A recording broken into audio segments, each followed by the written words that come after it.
बहुत आसान है। उसमें आपको 1290 से 1320 जलालुद्दीन, अलाउद्दीन और मुबारक शाह खिलजी, इसलिए 3 शासक हैं, इसलिए इनका अलग से क्रम देखने की जरूरत नहीं। यही बात लगभग तुगलकों के साथ है।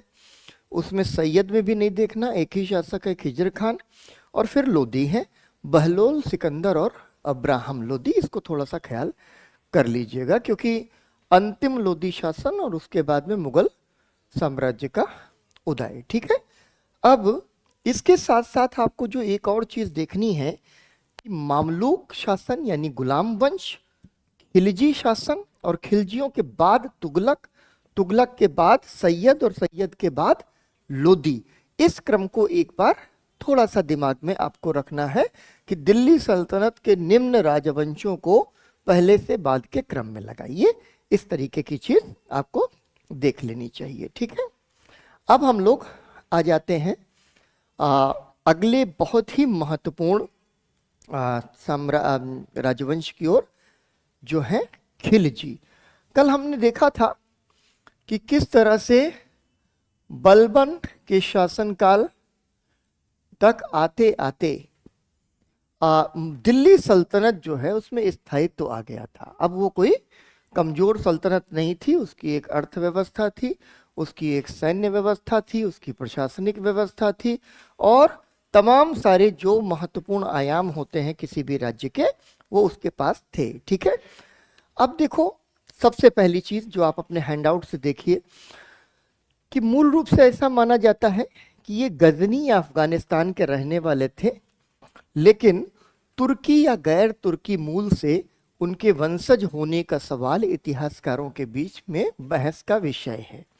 ऐसा भी माना जाता है कि शायद जो गौरी है उसके साथ में कोई खिलजियों का छोटा जो है कबीला साथ चला आया, लेकिन ये शायद तुर्क नहीं थे, जबकि दावा ये है कि शायद वो तुर्क थे।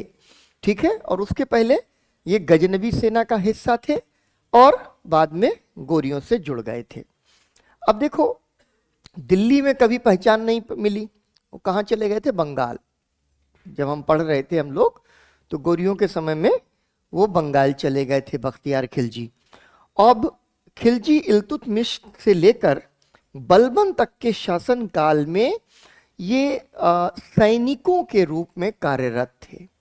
अपनी सैनिक सेवाएं ये दिल्ली सल्तनत के विभिन्न सुल्तानों को देते रहे थे। ठीक है, और फिर हमने ये भी देखा था कि किस प्रकार जो बलबन का उत्तराधिकारी था उसको जलालुद्दीन खिलजी के ही एक विश्वास पात्र खिलजी सैनिक ने लात मार के यमुना में किनारे लगा दिया, और यहाँ से जो है खिलजी राजवंश आ जाता है। ठीक है, तो खिलजी राजवंश की सबसे पहली सफलता यह है कि उसने गुलाम वंश को समाप्त कर दिया और खिलजी वंश की स्थापना कर दी। लेकिन समस्या वही है कि राजा बन गए हैं, राज्य करेंगे कैसे? तो इनको शुद्ध जो है रक्त का नहीं माना गया और तुर्क नहीं माना गया। ठीक है, जैसे बलबन ने एक कुलीनता का सिद्धांत प्रतिपादित कर दिया था ना, कि जो कुलीन नहीं है, जो तुर्क नहीं है, उसका राज्य में स्थान नहीं है। तो इस जो है संकट का सामना इनको करना पड़ा। ठीक है, अब देखो यहां तुर्कों के हाथ से साम्राज्य निकल गया एक तरह से, जो ममलूक तुर्क थे, और खिलजी जो है वो शासक बन गए। एक बहुत बड़ा फर्क क्या आया कि बलबन से उलट इन्होंने क्या किया कि जो गैर कुलीन शासक वर्ग हैं उनको भी समाहित करने का प्रयास किया। क्यों? क्योंकि हर एक जो राजा है, राजवंश है, अपने मुताबिक अपने अमीरो उमरा बनाना चाहता है। शुद्ध तुर्क और कुलीनता के सिद्धांत पर बलबन टिका हुआ है, ममलूक या गुलाम वंश टिका हुआ। तो खिलजियों को उनके वफादार कहां से मिलेंगे? अन्य समूहों से मिलेंगे। ठीक है, अब यहां दूसरी चीज कि खिलजी, खास तौर पर जलालुद्दीन खिलजी ने एक छोटा सा समूह बना लिया था अमीरों का, जो मूल रूप से खिलजी थे, लेकिन उसके अतिरिक्त अन्य भी थे। ठीक है, बात हो गई? ठीक है, इसके अतिरिक्त अन्य समूह भी उसके साथ थे, जलालुद्दीन खिलजी के साथ थे, और इसने अपना युद्ध कौशल मंगोलों का जो हमला था, मंगोलों के खिलाफ जो युद्ध हो रहे थे, उसमें अरिजय ममालिक होते हुए सिद्ध किया था। ठीक है, अरिजय ममालिक ये मोर्चों का संचालक है, सैन्य अधिकारी है, और इस वजह से वो एक तरीके का वॉर हीरो है। ठीक है, युद्ध नायक है, और इस वजह से उसकी स्वीकार्यता जो है अन्य अमीर वर्गों के भीतर है, क्योंकि सबको पता है कि वो शासक कैसा है ये नहीं पता, लेकिन सेनापति बहुत अच्छा है, तो इससे जो है हमें झगड़ा नहीं करना है और मिलकर आगे चलना है। लेकिन जलालुद्दीन को भी बहुत लंबे समय तक शासन करने का मौका नहीं मिला। जलालुद्दीन ने सिर्फ जो है 6 साल तक शासन किया। ठीक है, बहुत ही जल्दी उसकी मृत्यु हो जाती है जलालुद्दीन खिलजी की। लेकिन उसने क्या किया इस संक्षिप्त अवधि में कि बलबन के समय जो कठोरता आ गई थी राजत्व में और राज्य के चरित्र में, रक्त एवं लौह की नीति। ठीक है, दो चीजें, दो कठोरता ना, कि एक तो ये कुलीनता का सिद्धांत कि इसमें हम बिल्कुल भी उदार नहीं होंगे, और दूसरा रक्त एवं लौह की नीति। जलालुद्दीन ने उसकी कठोरता को कम करने का प्रयास किया। ठीक है, और ये अगला तथ्य आपके लिए बहुत महत्वपूर्ण है कि ये दिल्ली सल्तनत का पहला शासक है जो क्या कहता है कि राज्य शासितों के स्वैच्छिक समर्थन पर आधारित होना चाहिए। बहुत ही डेमोक्रेटिक है। अगर उस जमाने के हिसाब से आप देखिए तो जलालुद्दीन तो बिल्कुल लोकतंत्र के बचाने की बात कर रहा है, या उसके मूल स्थापना की बात कर रहा है। ठीक है, by the people and for the people. तो जो शासित है यानी जो प्रजा है उसके समर्थन पर टिका होना चाहिए, राज्य को अत्याचार पर टिका नहीं होना चाहिए। ठीक है, दूसरी चीज जो जलालुद्दीन खिलजी दिल्ली सल्तनत के चरित्र में महत्वपूर्ण परिवर्तन लाता है, वो अब दिल्ली सल्तनत की मैच्योरिटी, उसकी परिपक्वता की एक अलग स्टेज है। वो कहता है कि इस देश के अधिकांश लोग हिंदू हैं। ठीक है, और इसलिए भारतीय राज्य की जो प्रकृति है विशुद्ध इस्लामी नहीं हो सकती, और यह बहुत महत्वपूर्ण बात है। ठीक है, फिर क्या किया कि उसने मूर्ति पूजा और हिंदुओं के तमाम सारे संस्कार, तीर्थ यात्रा आदि को मान्यता देने की बात की। उन सबको उसने मान्यता प्रदान की, क्योंकि वो समझ रहा था भारतीय समाज को कुछ अलग तरीके से। सहिष्णुता या उदारता की नीति से और कठोर दंड से बचने की नीति, यानी रक्त एवं लौह के सिद्धांत के प्रतिकूल। ठीक है, उसने सहिष्णुता और उदारता के साथ और कम दंड की व्यवस्था रखते हुए अमीरों की सद्भावना जीतने का प्रयास किया। ठीक है, अब देखो जो इनके साथ में खिलजियों के साथ में जिन लोगों ने सहयोग किया, निश्चित है कि वो पुरस्कृत भी होंगे। जैसे बलबन का एक भतीजा था मलिज छज्जू किसली खान, तो बलबन का भतीजा था, लेकिन इसके बावजूद उसको इसने गवर्नर बनाया। ठीक है, और ये जो पूरा कारा का जो इलाका है, ये कारा जो है दरअसल कड़ा है, इलाहाबाद और उसके आसपास का इलाका बहुत समृद्ध है, क्योंकि गंगा यमुना का ये समृद्ध दोआब है। ठीक है, थोड़े समय के बाद बलबन का भतीजा है तो उसने विद्रोह करना ही था, उसने विद्रोह कर दिया, लेकिन विद्रोह करने के बावजूद इसने उसको कोई कठोर दंड नहीं दिया। उदार राज्य है। अब देखो रणथंबोर के खिलाफ एक असफल अभियान का नेतृत्व किया। ठीक है, और अपने भतीजे अलाउद्दीन खिलजी की मदद से सिंधु नदी के तट पर मंगोल सेना को पराजित किया। तो जलालुद्दीन खिलजी ने राजस्थान में एक ही अभियान महत्वपूर्ण किया, वो था रणथंबोर का, और उसमें भी वो पराजित हो गया। ये आपको ध्यान रखना है। जलालुद्दीन के समय में अलाउद्दीन खिलजी कहां का शासक गवर्नर था? अवध का गवर्नर था। ठीक है, और उसने एक बड़ा प्रसिद्ध हमला किया था जलालुद्दीन खिलजी के समय में, और वो हमला था देवगिरी पर हमला, और वहां उसने भारी जो है खजाना लूट लिया था। और अलाउद्दीन, ठीक, बलबन ने इसीलिए बरीद या जासूस अपने पुत्रों के पीछे लगा के रखे हुए थे। जलालुद्दीन खिलजी गलती कर गया और ये जो अलाउद्दीन था अपने चचा का ही कत्ल करके उनकी हत्या करके गद्दी पर बैठ गया। मध्यकाल में सिंहासन हासिल करने का इकलौता यही तरीका होता था कि साफ कर दो सर। हाँ बिल्कुल, हर जगह राजवंशों में हत्याएं ही होती थी, उसके बाद में नया उत्तराधिकारी जम पाता था। बहुत कम उदाहरण ऐसे हैं जहां पर उत्तराधिकार की कुछ व्यवस्था दे दी गई और सुकून से वो जो है व्यवस्था चल गई। ठीक है, अलाउद्दीन खिलजी। अलाउद्दीन खिलजी ने क्या किया, जब अलाउद्दीन खिलजी आता है तो अलाउद्दीन खिलजी को पता है कि अभी साम्राज्य पर सबसे बड़ा संकट क्या है, और वो संकट है मंगोल। ठीक है, मंगोलों का खतरा है। अलाउद्दीन को लगता है कि विकेंद्रीकृत या कमजोर जो है राज्य मंगोलों का मुकाबला नहीं कर पाएगा, इसलिए पहली चीज उसने क्या की कि उसने केंद्रीकरण कर दिया। ठीक है, फिर से एक बार वो दिल्ली सल्तनत में केंद्रीकरण की प्रवृत्तियों को बहुत ज्यादा बढ़ावा देता है। अपने चाचा की जो परोपकार और उदारता की नीति थी उसको भी उसने पलट दिया और राजत्व के सिद्धांत में उसने फिर कठोरता को समाहित किया। ठीक है, कठोर दंड देना, आर्थिक दंड लगाना, ठीक है, और कई बार बहुत सख्ती से किसी भी प्रकार के मतभेद को कुचलना। ठीक है,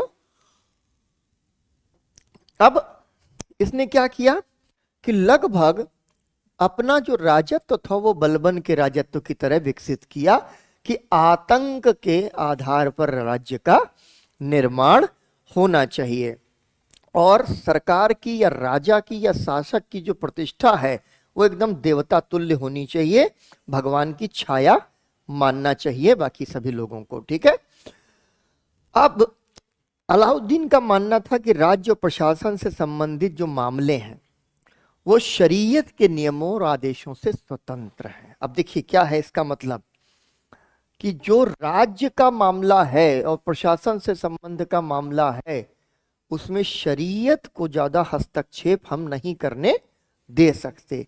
तो इस मामले में उसका अनुभव वही है जो उसके चाचा का था कि इस मामले में राज्य को धर्म वर्म से ज्यादा वास्ता नहीं रखना चाहिए। ठीक है, अब इसके बाद मंगोल खतरे से निपटने के लिए अलाउद्दीन को लगा कि सबसे बड़ी जरूरत क्या है, सबसे बड़ी जरूरत है विशाल सेना। और यह है वो एक ऐसा आयाम है अलाउद्दीन के शासन काल का जिसके इर्द गिर्द उसकी सारी व्यवस्थाएं घूमती रहीं। विशाल सेना बनानी है और ये जो विशाल सेना है ये क्या है, स्थायी विशाल सेना है। ये बहुत महत्वपूर्ण आयाम है। सेनाएं पहले भी होती थी लेकिन अस्थायी होती थी। कई बार आपके पास जो सेना है और उस सेना में जब सामंतों की सेना या आपके सहयोगियों की सेना मिल जाती थी तो वो बहुत विशाल हो जाती थी, लेकिन जो स्टैंडिंग या स्थायी आर्मी है यानी राज्य उनका भरण पोषण करेगा। युद्ध नहीं भी चल रहा है तब भी जो है बैरक्स के भीतर जो सैनिक हैं उनको वेतन मिल रहे हैं, उनकी कवायद करवाई जा रही है, एक्सरसाइज करवाई जा रही है, उनको वॉर की ड्रिल करवाई जा रही है ताकि वो कभी भी युद्ध के लिए तैयार रहें। उसके लिए क्या चाहिए, पैसा, संसाधन। ठीक है, तो इस संसाधन और इस जरूरत के इर्द गिर्द अलाउद्दीन की पूरी राज्य व्यवस्था तैरती रही। ठीक है, अब देखो अलाउद्दीन जो था वो निश्चित रूप से इनका जो ओरिजिन है वो गैर तुर्क है। ठीक है, गैर तुर्क है, लेकिन इस गैर तुर्क जो है उद्भव के बावजूद अलाउद्दीन गैर तुर्कों का कोई दमन नहीं करता बल्कि उनके जो योग्य लोग हैं उनको अपने राज्य के भीतर समाहित करता है ताकि हमारा जो राज है और राज्य सिंहासन है वो मजबूत रहे। जफर खान, नुसरत खान, ये तो महत्वपूर्ण तुर्क थे। लेकिन जो तीसरा सबसे महत्वपूर्ण तुर्क था, जो दाहिना हाथ बनकर अलाउद्दीन खिलजी का काम करता रहा, वो मलिक काफूर था। और आपको ये ध्यान रखना चाहिए कि मलिक काफूर ने निम्न में से किन दिल्ली सल्तनत शासकों के साथ काम किया या किसके साथ काम किया, ये आपको ध्यान रहना चाहिए। मलिक काफूर अलाउद्दीन खिलजी के साथ में, ठीक है। अब इसने क्या किया कि मलिक काफूर को और इनको सबको गुजरात से पकड़ा था इसने, लेकिन इतना महत्वपूर्ण पद दिया कि उसके बाद मलिक काफूर दक्षिण भारत की जो विजय का अभियान था अलाउद्दीन का, उस विजय अभियान का एक तरह से नेतृत्व करता है, ठीक है। अलाउद्दीन का विश्वास है कि भाई ये सच्चा इस्लामिक राज्य भारत में जो है स्थापित नहीं किया जा सकता है, ठीक है। और उसने यहां तक कह दिया कि मुझे नहीं पता कि शरीयत के अनुसार वैध या अवैध क्या है, मैं राज्य या इसके कल्याण के लिए जो कुछ भी आवश्यक समझता हूं वो फैसला करता हूं। किसका स्टेटमेंट है? अलाउद्दीन खिलजी का स्टेटमेंट है। अब देखो अलाउद्दीन क्या करता है कि एक तरफ तो वो मंगोल खतरे से निपटने के लिए विशाल सेना बनाता है, लेकिन मंगोल खतरा हमेशा ही नहीं बना रहेगा, तो क्यों ना इतनी बड़ी विशाल सेना बना करके हम अपना भौगोलिक विस्तार भी कर लें, ठीक है।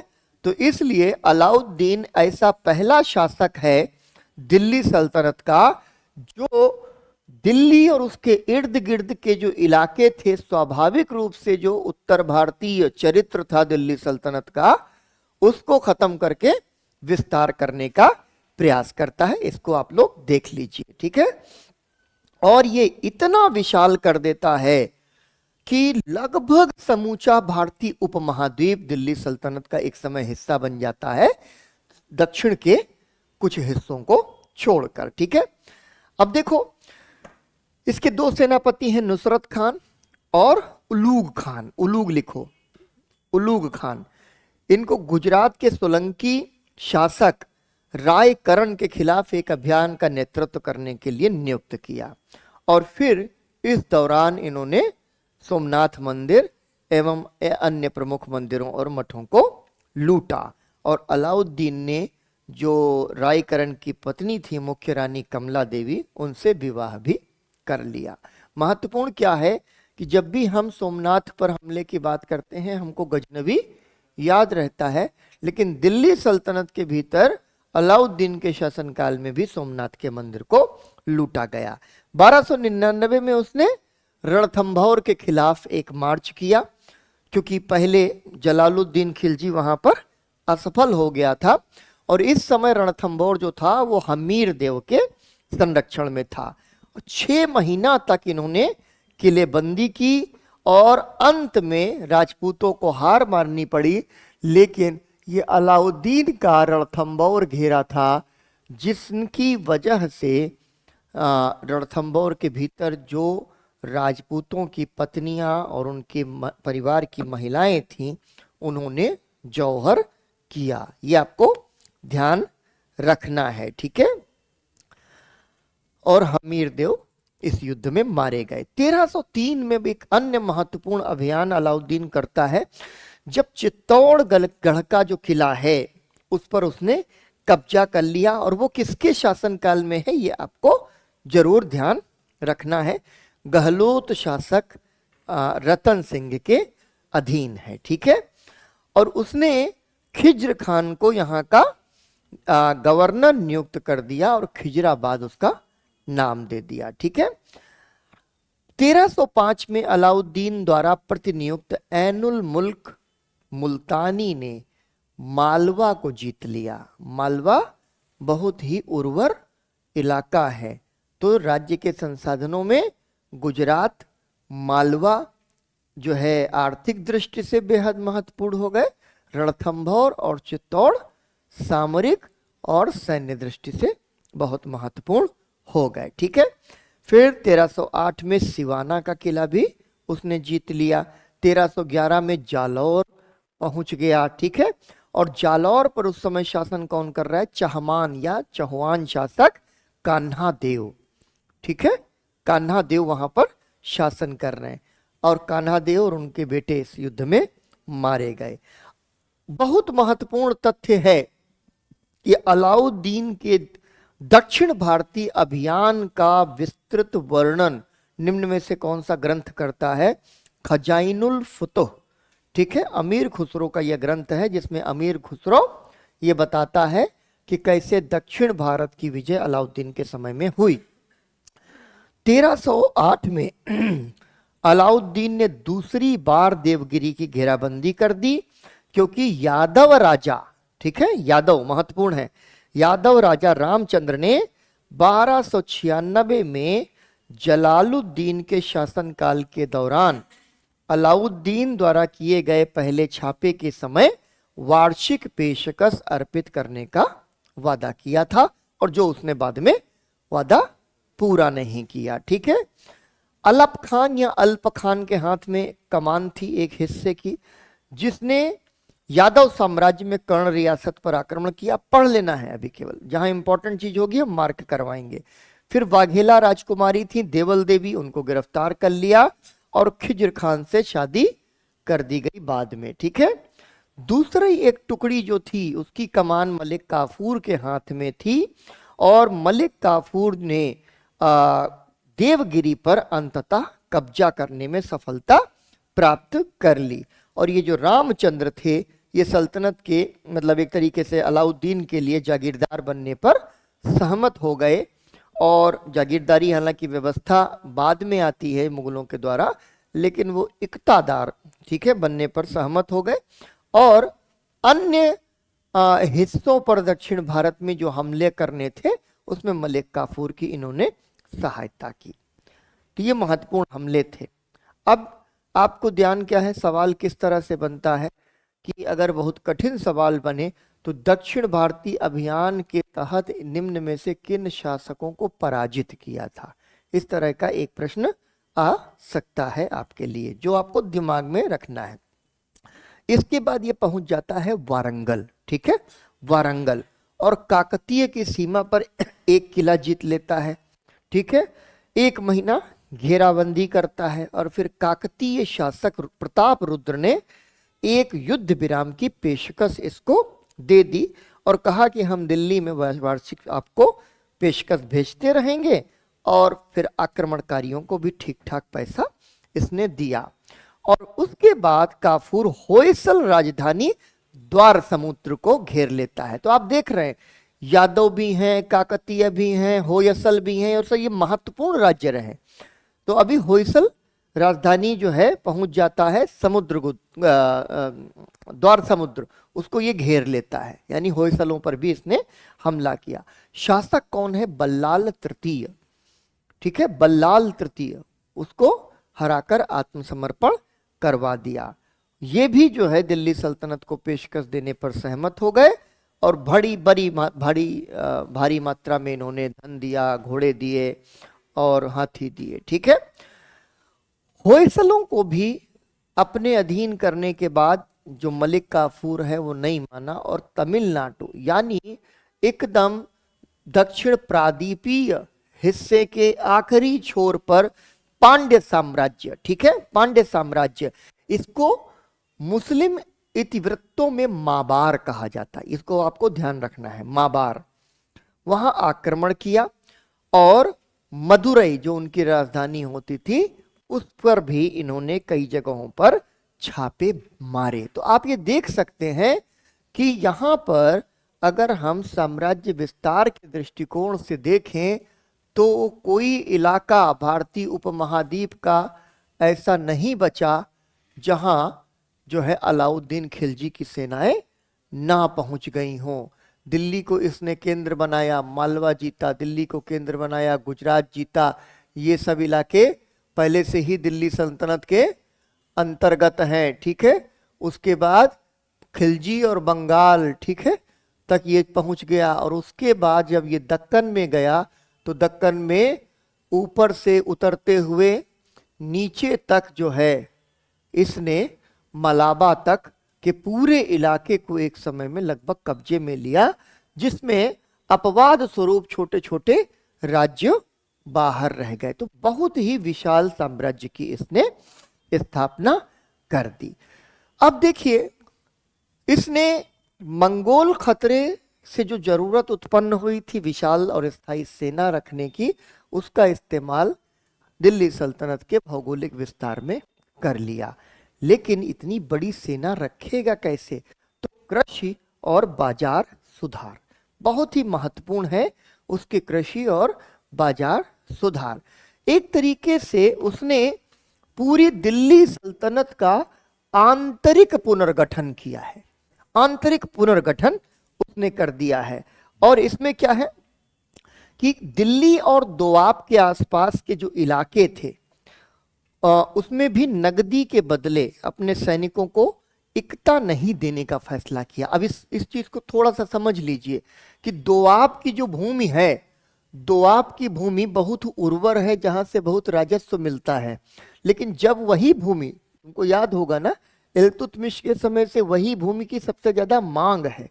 जो भी इक्तादार बनेगा वो दोआब में भूमि चाहेगा, ताकि संसाधन आसानी से जुटाए जा सके, कराधान हो सके और अच्छी से न रखी जा सके। अलाउद्दीन क्या करता है कि अलाउद्दीन ये कहता है कि ये जो चलन चल गया है कि नगदी नहीं देंगे, कैश नहीं देंगे, हम आपको इक्ता दे देंगे, इस चलन को तोड़ना पड़ेगा। तो उसने इस इलाके में इक्ता देना बंद कर दिया और नगदी देना शुरू किया। यानी आपको सैलरी मिलेगी, हम आपको इक्ता नहीं देंगे। क्यों? अभी हम देखेंगे, क्योंकि जो इक्ता, जो भूमि नहीं दी जाएगी, सीधे तौर पर वह जो भूमि है वो चली जाएगी राज्य के अधीन, ठीक है।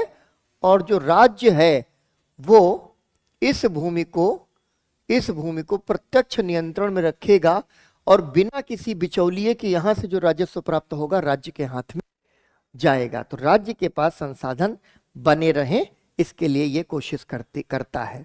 और ये पूरा का पूरा इलाका जो है वो खालिसा भूमि में तब्दील कर दिया जाता है। तो आपको क्या ध्यान रखना है कि इक्ता व्यवस्था, सेना में नगदी देने के बदले जो इक्ता देने की व्यवस्था थी, उसको बदलने वाला शासक कौन है? अलाउद्दीन। अधिक से अधिक जो उपजाऊ भूमि है वो खालसा के अंतर्गत चली जाए, यह नीति दिल्ली सल्तनत में लाने वाला कौन है? अलाउद्दीन खिलजी, ठीक है। अब ये चीज आप समझ चुके हैं कि जब राज्य सीधे तौर पर राजस्व की वसूली करता है तो 100% राजस्व वसूल लेगा, जो कर्मचारी हैं उनको वेतन देगा, ठीक है, तंत्र में पैसा लगाना पड़ेगा। लेकिन जब वह इक्ता देता है या बिचौलियों के माध्यम से वसूली करता है तो उसमें कट लगता चला जाता है, ठीक है। अब आप जानते ही हो कि कट आजकल लगता है, ब्यूरोक्रेसी में जाना है तुम लोगों को, तो आजकल की ये व्यवस्थाएं इस तरीके की बनाई गई हैं, कहते हैं ना कि सिस्टम आपको तोड़ के बदल देता है, ठीक है, कई बार इस तरीके से। लेकिन कई लोग जो हैं उस सिस्टम को भी तोड़ के बदल लेते हैं। डिस्ट्रिक्ट मजिस्ट्रेट होने का मतलब ये नहीं है कि सिस्टम आपको जैसा बनाना चाहे वैसा ही बन जाएंगे, ठीक है। खैर, तो ये जो है बिचौलिए होते हैं और उन बिचौलियों की वजह से राज्य को राजस्व की हानि होती है, ठीक है। अब इसकी वजह से क्या कर रहा है? दो बहुत महत्वपूर्ण टर्म है, खुत और मुकद्दम, जो आपको ध्यान रखना है।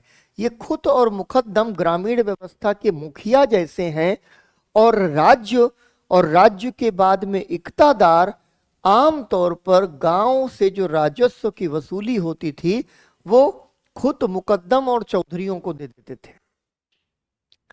उनका भी कट लग जाता था।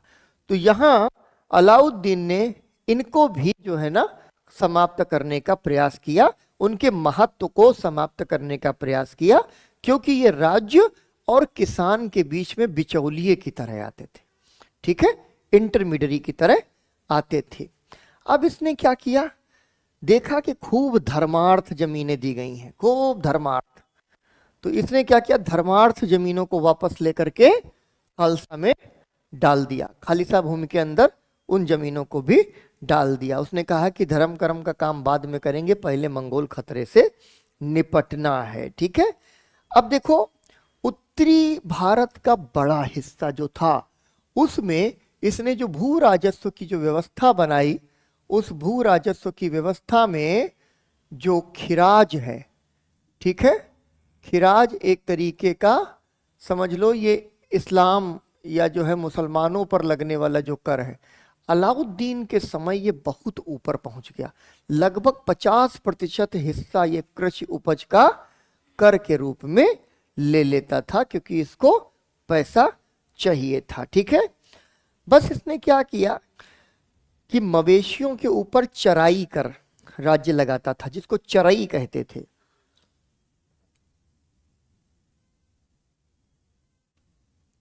और घरों पर जो कर लगता था, जिसको घरी कहते थे, इनको छोड़कर उसने कोई अतिरिक्त उपकर उनके ऊपर नहीं लगाया।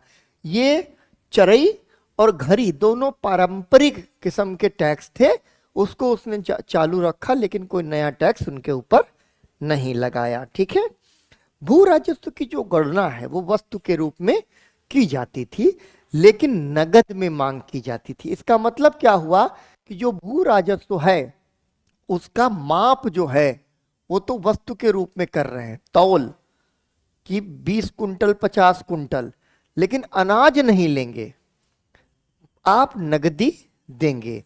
तो आप नगदी देंगे, जो कृषि का जो चक्र है कि ये है फसल, ठीक है, फसल है, और यहां पर है कर। अगर जो है कर नगदी है या कर जो है हिस्सा है, ठीक है, वस्तु में हिस्सा है, तो यहां पर इसका आकलन किया और फसल से हिस्सा सीधे ले लिया।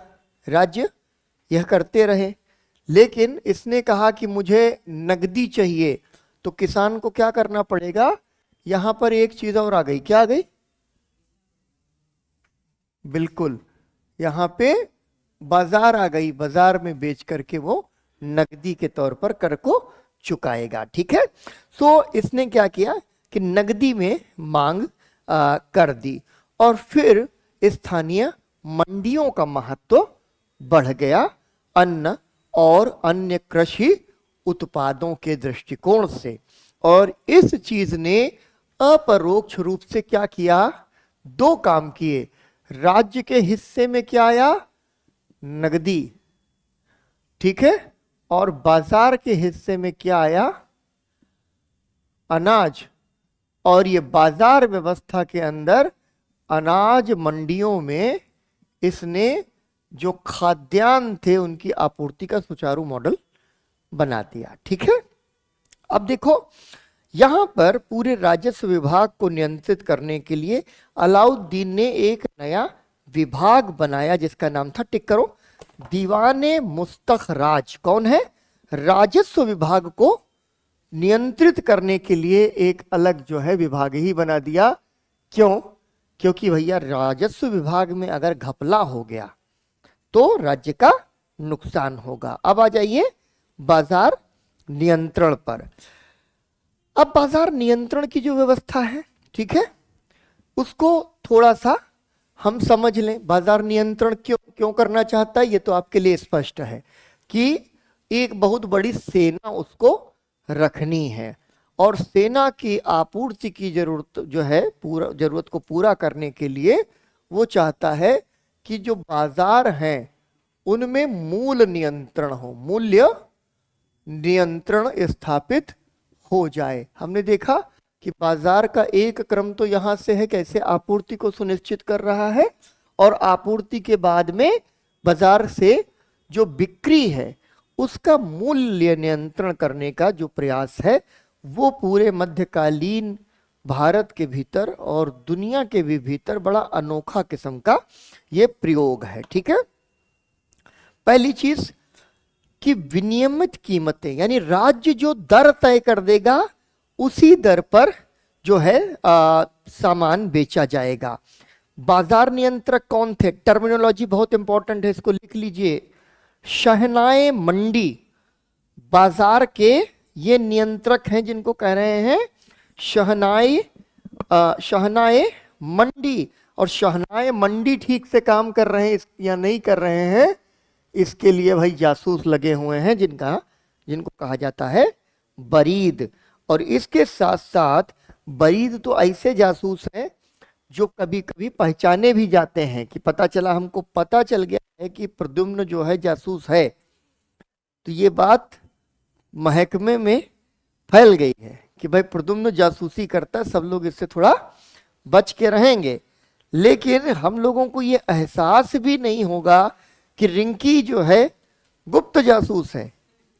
ठीक है, तो गुप्त जासूस इस तरीके से, जैसे अभी भी आपको क्या होता है कि जासूसी बड़ी तरीके से, अभी आपने देखा कि कैसे कहाँ बैठा हुआ एक व्यक्ति रशिया के भीतर CIA के लिए, वो हमारे पाकिस्तान की जो एजेंसी है ISI के लिए जासूसी करता था। और वजह क्या थी? वही लड़की का मामला बाबू भैया। ठीक है, तो वो जासूसी वहां कर रहा था। तो कई बार होता क्या है कि अगर किसी जगह पर आपको निगाह रखवानी है तो आप भेज देंगे।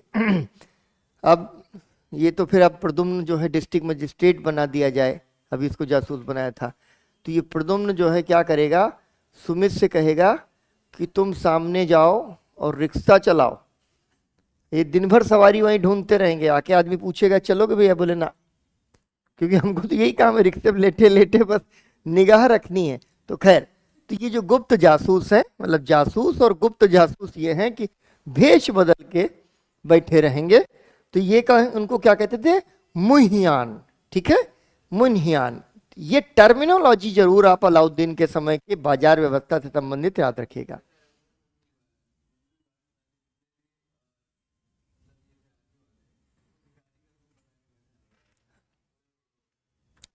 राज्य को ऐसे ही काम करना पड़ता है। और ये नहीं है एक तरीके के राज्य नहीं, सभी राज्य चला ही नहीं पाओगे, कैसे चलाओगे? तो एक व्यवस्था, एक तंत्र जो एकदम अनादिकाल से चला आ रहा है।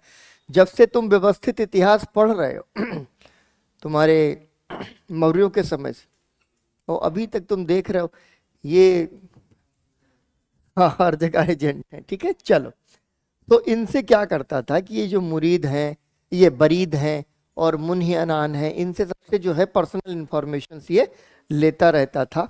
अब देखो, जो निर्धारित बाजार मूल्य है उनको भी कौन ऐसा मंत्रालय है जो उनको विनियमित करता है? कभी रेट बढ़ाने की जरूरत है, कभी रेट घटाने की जरूरत है, दीवाने रियासत बनता है। अब काला बाजारी रोकना अगला महत्वपूर्ण कार्यभार है कि ऐसा ना हो कि काला बाजारी होने लगे। काला बाजारी क्या होती है? हम बनिया हैं, ठीक है ना, बनिया ना कहो, ठीक है, उसके लिए क्षमा मांगते हैं, कोट एंड कोट व्यापारी हैं। ठीक है, आजकल बहुत हो गया है कि बात चाहे सही कहो चाहे गलत कहो, आदमी कहता है कि मेरा सेंटीमेंट हर्ट हो गया। ठीक है, इसलिए आपको हम सीधे जो है, आपके जब तक सेंटीमेंट को हम भी हर्ट न कर देंगे, नहीं मानेंगे। तो हम व्यापारी हैं, तो हमको पता है कि बाजार के अंदर मूल्य नियंत्रण लागू है। मूल्य कब तक नियंत्रित हो सकता है? जब तक उसकी आपूर्ति सुनिश्चित है, चेन। हमने क्या किया कि हमने गेहूं को जो है स्टोर कर लिया, गेहूं की हमने कालाबाजारी कर ली, और जैसे ही हमने गेहूं की कालाबाजारी की, गेहूं मिलना कम हो गया। और जो चीज मिलनी कम हो जाएगी, दुर्लभ हो जाएगी, उसकी कीमत बढ़नी ही बढ़नी है। और जब वो बढ़ेगा तो वो पता चला ब्लैक के रेट में लोग खरीदने के लिए जब आएंगे तो हम आप उनको मनचाही कीमत पर बेचेंगे। तो पूरी व्यवस्था फेल कर जाती अगर वो कालाबाजारी को नहीं रोकता। ठीक है, अब यहां से क्या किया कि व्यापारी अनाज का भंडारण नहीं कर सकते। ठीक है, कि आप और ना ही किसान कर सकते हैं। ऐसा नहीं है कि आपने फसल काट ली और बहुत सारा गेहूं रखा हुआ है। ठीक है, बहुत सारा गेहूं रखा हुआ है, तो आप फसल अगर काट रहे हैं तो आपको मंडी में बेचना है, और मंडी में अगर बेचना है, जिसने खरीद लिया है उसकी जिम्मेदारी है कि वो उसको ओपन मार्केट में रखे, कालाबाजारी ना होने दे। और सब समस्या आएगी कि स्टोर हाउस कहाँ है, स्टोरेज कहाँ है? तो सरकारी भंडारण की व्यवस्था कौन दे रहा है? अलाउद्दीन खिलजी। बहुत महत्वपूर्ण तथ्य, सरकारी भंडारण आज भी आपके कोल्ड स्टोरेज जो हैं, ठीक है, और बहुत बड़ी बड़ी जो है एजेंसियां हैं केवल स्टोरेज के काम में लगी हुई। तो ये बड़ी महत्वपूर्ण बात, इसके लिए तुम लोगों को ध्यान रखना है। ठीक है, अब कहाँ कहाँ बनाए उसने ये अन्न भंडार? दिल्ली और राजस्थान। राजस्थान में एक जगह छैन, ठीक है, वहां पर इसने जो है 2 भंडार गृहों की स्थापना की। अब परिवहन कर्मचारी कौन थे? दरअसल बंजारे हैं। परिवहन कर्मचारी बंजारा। बंजारा इसलिए जरूरी है क्योंकि बंजारा नेटवर्क है। बंजारों को बिल्कुल हल्के में लेने की जरूरत नहीं है, ये हमारा ट्रेड नेटवर्क हुआ करते थे, ठीक है। तो ये क्या कर रहा है कि बंजारों को कह रहा है कि दिल्ली के आसपास के इलाकों में बसे रहो। दिल्ली में ही तो सेना है सबसे ज्यादा, तो दिल्ली और उसके आसपास के इलाकों में बसो। तो उनको बाहर वालों को जो आ जाते भूले भटके अपना कारवां लेके, तो उनको कहता यहीं पे बसो, ठीक है, और यहां से जहां जाना है आते जाते रहो, ठीक है। तो बंजारा नेटवर्क जो है वो आंतरिक आपूर्ति की व्यवस्था है।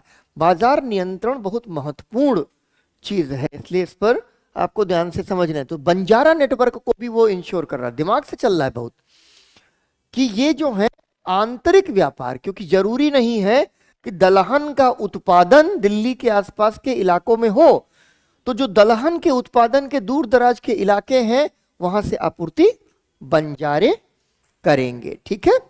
अब देखो, खुसरो, अमीर खुसरो और जियाउद्दीन बर्नी, ये 2 जो इतिहासकार हैं उस जमाने के, महत्वपूर्ण हैं।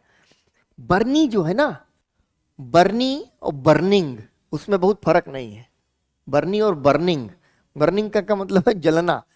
बर्नी जो है ना, सब पर जो है उसकी बर्निंग, ठीक है, सबकी आलोचना करता। कोई और राजा उसको पसंद नहीं है, क्योंकि उसको यही लगता रहता है हर समय कि भाई राज्य जो है ना शरीयत के हिसाब से, इस्लामिक कानूनों के हिसाब से ठीक से चल नहीं रहा, ठीक है ना, सिद्धांत के तौर पर। खैर, तो बर्नी और अमीर खुसरो दोनों कहते हैं कि जब तक अलाउद्दीन खिलजी जिंदा रहा उसने मूल्यों में वृद्धि नहीं होने दी, तब भी नहीं जब बारिश कम हुई और फसलें खराब हो गईं, ठीक है।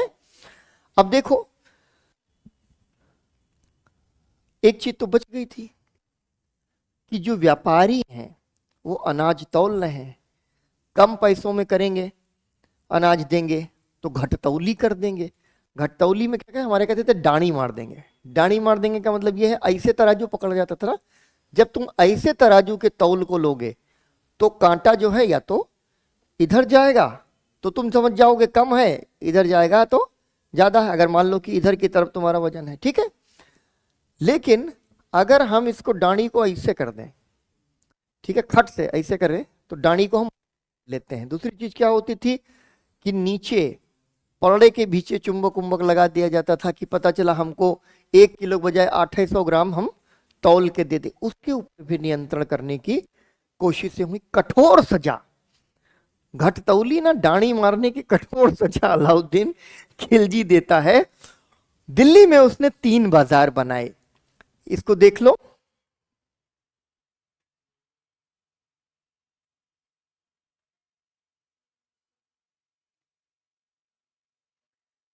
कहाँ चैट बॉक्स में? तो ये तुम्हारा पहला मैसेज है बेटा, चैट बॉक्स में ये पहला मैसेज है। आवाज क्यों नहीं आ रही थी?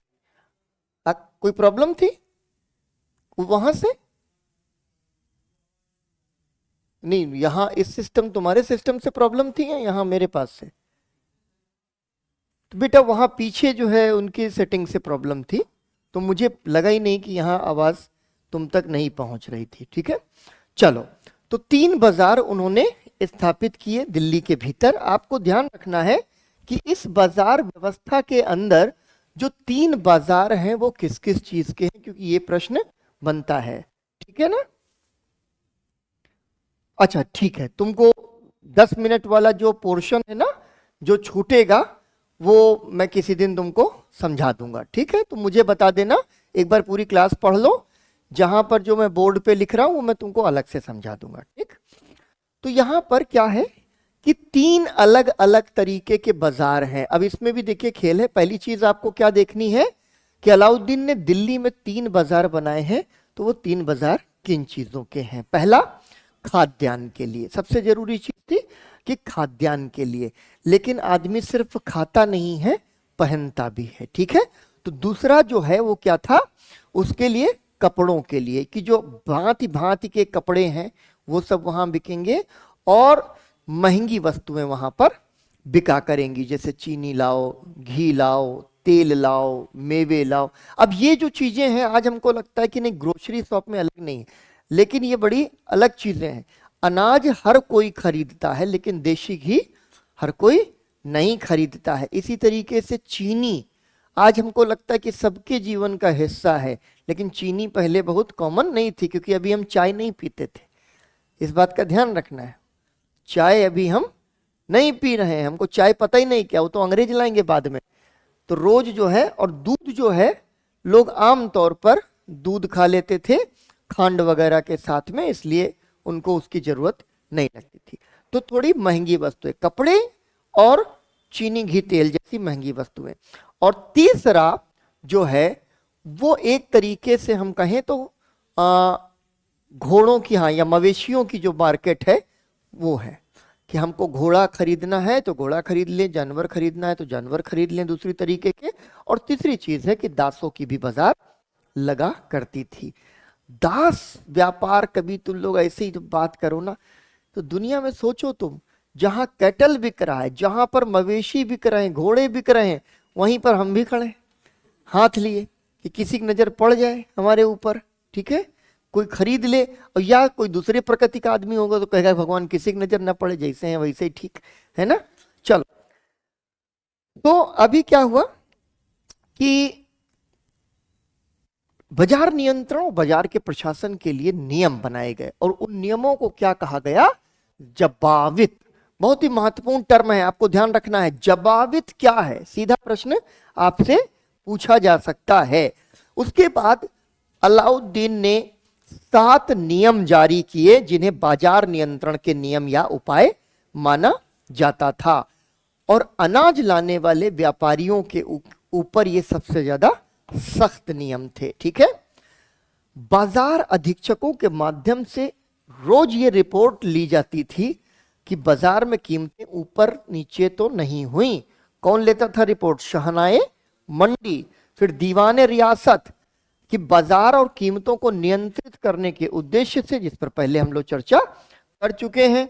और इन बाजार प्रणाली में जैसे हमने देखा, खाद्यान्न की अलग बाजार, महंगी वस्तुओं की अलग बाजार, घोड़ों, दासों और मवेशियों की अलग बाजार, लेकिन इनके अंदर भी छोटे छोटे से जो है बाजार होते थे। मतलब कि केवल दीपक बेचने का एक छोटा सा अलग बाजार। अच्छा, ये बड़ी अनोखी चीज रही है भारतीय समाज में। जब बाबर भारत आता है अभी बाद में, तो बड़ी खूबियों का वर्णन करता है। हिंदुस्तान को देख के ना दुनिया के हर आदमी की आत्मा तृप्त हो जाती है, क्योंकि हमारे पास कश्मीर में चले जाओ तो स्विट्जरलैंड है, हमारे पास नीचे तुम जो है पेनिनसुलर इंडिया में चले जाओ तो दुनिया के सबसे खूबसूरत बीचेस हैं।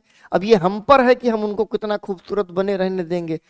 फिर हमारे पास हिमालय है, दुनिया की सबसे बड़ी पर्वत श्रृंखला, हमारे पास थार का डेजर्ट है, हमारे पास पठार, हमारे पास जंगल है। तो पूरी दुनिया में अलग अलग जगहों पर जो कुछ होगा वो आपको एक भारतीय उपमहाद्वीप में मिल जाता है। तो यहाँ आता वो आश्चर्यचकित इस बात पर होता है कि बड़ी अजीब सी चीज है कि यहाँ पर तो जो बाजार है, गांव ही बाजार है, ठीक है। शहर के अंदर तो आपको मिलते हैं बाजार, लेकिन गांव भी बाजार है। आप चले जाइए, अभी भी आप बनारस के आसपास के गांवों में चले जाइए, गांव में बनारस के बनारसी साड़ियों का जो कारोबार चल रहा है, वहां आप बहुत ही सस्ते दामों पर, फैक्ट्री रिटेल आउटलेट टाइप के हैं, आप लेके 600 रुपया में जो साड़ी चले 3000 रुपया में आपको मिलेगी बनारस में। भागलपुर में टसर सिल्क मिल जाएगा, गांव में चले जाइए खूब बढ़िया टसर सिल्क 200 रुपया मीटर, बाहर चले 1200 रुपया मीटर। तो बहुत आश्चर्य करता है कि भारतीय बाजार व्यवस्था नगरों से गांवों तक लेके बड़ी व्यवस्थित बाजार व्यवस्था है। तो यहाँ भी क्या है कि एक ही जगह पर आपको दिए की जो है 20-50 दुकानें मिल जाएंगी, ताकि आप अपनी पसंद से उसको खरीद सके, ठीक है। अब देखो, आदमी गया, काम खत्म। अलाउद्दीन खिलजी, और अलाउद्दीन खिलजी के बाद आते हैं आपके इनके जो वंशज थे मुबारक खिलजी। मुबारक खिलजी ने सोचा कि अलाउद्दीन बहुत अलोकप्रिय है, बहुत ही कठोर दंड और आतंक की नीति से उसने शासन चलाया है, इसलिए उसने सारे बाजार नियंत्रण व्यवस्था खत्म हो गई। ठीक है, 1316 में अलाउद्दीन खिलजी की मृत्यु हो गई। मलिक काफूर जो बहुत ताकतवर हो चुका था दक्षिण भारत के अभियानों से, उसने अलाउद्दीन के एक नाबालिग बेटे को सिंहासन पर बैठाया और बाकी सबको या तो जेल में डाल दिया या अंधा कर दिया। ठीक है, और कोई भी ऐसा अमीर नहीं था जो मलिक काफूर के खिलाफ चूं कर सके। हालांकि मलिक काफूर भी मारा गया और मुबारक खिलजी 1316 में सिंहासन पर चढ़ गया। ठीक है, बैठ गया। 4 साल के अंदर खुसरो खान ने उसकी हत्या कर दी। ठीक है, और नासिरुद्दीन खुसरो शाह की उपाधि धारण की।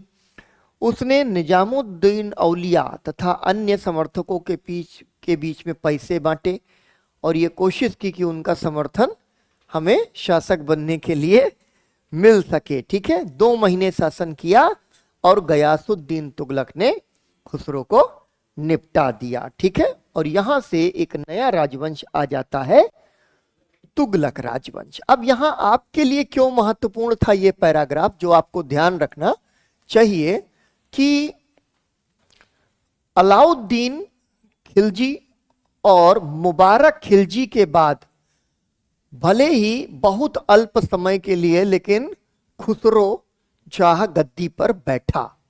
ठीक है, तो अगर राजवंशों के क्रम को, अनुक्रम को थोड़ा भी कॉम्प्लिकेट करने का वो प्रयास करेंगे तो हो सकता है कि खुसरो का उल्लेख कर दें। ठीक है, केवल इसी नजरिए से आपको खुसरो को देखना है। अब आ जाते हैं तुगलक। ठीक है, तुगलक आ जाते हैं। सबसे पहले आया गयासुद्दीन तुगलक, 1320 में सुल्तान बन गया। उसके जो पिता थे दास थे। ठीक है, तुर्कों के बलबन के अधीन उन्होंने काम किया था, लेकिन इसकी जो माँ थी भारत की एक जाट महिला थी। ठीक है, और ये तुगलक वंश की स्थापना करता है। ये जो पूरा काल है अलाउद्दीन खिलजी के बाद का काल, ये काल थोड़ा राजनीतिक अस्थिरता और अशांति का काल है। जो बाहरी प्रदेश हैं जिनको इतनी दूर दूर जीत लिया था, जाहिर सी बात है राजा के मरने के बाद वो विद्रोह कर देंगे, स्वतंत्र हो जाएंगे।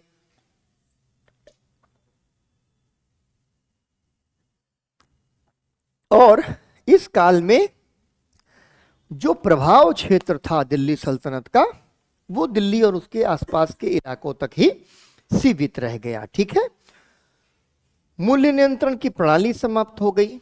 दूर दराज के इलाकों से राजस्व आना बंद हो गया, क्योंकि उन्होंने विद्रोह कर दिया है। तो निश्चित है कि खजाने में कमी आ गई है, इसलिए राजकाज को चलाना कठिन होता जा रहा है। ठीक है, अब देखो गयासुद्दीन ने भी क्या किया कि जब एक बार अलाउद्दीन ने दक्कन की ओर इतना बड़ा विस्तार कर दिया है, तो अब दिल्ली सल्तनत के शासक ये बार बार चाहेंगे कि यह कब्जे में हमारे बना रहे। तो सबसे पहले गयासुद्दीन ने क्या किया, दक्कन की ओर बढ़ गया और फिर उलूग खान जो उसका बेटा था, जो बाद में मोहम्मद बिन तुगलक बना, उसको दक्षिण भेज दिया।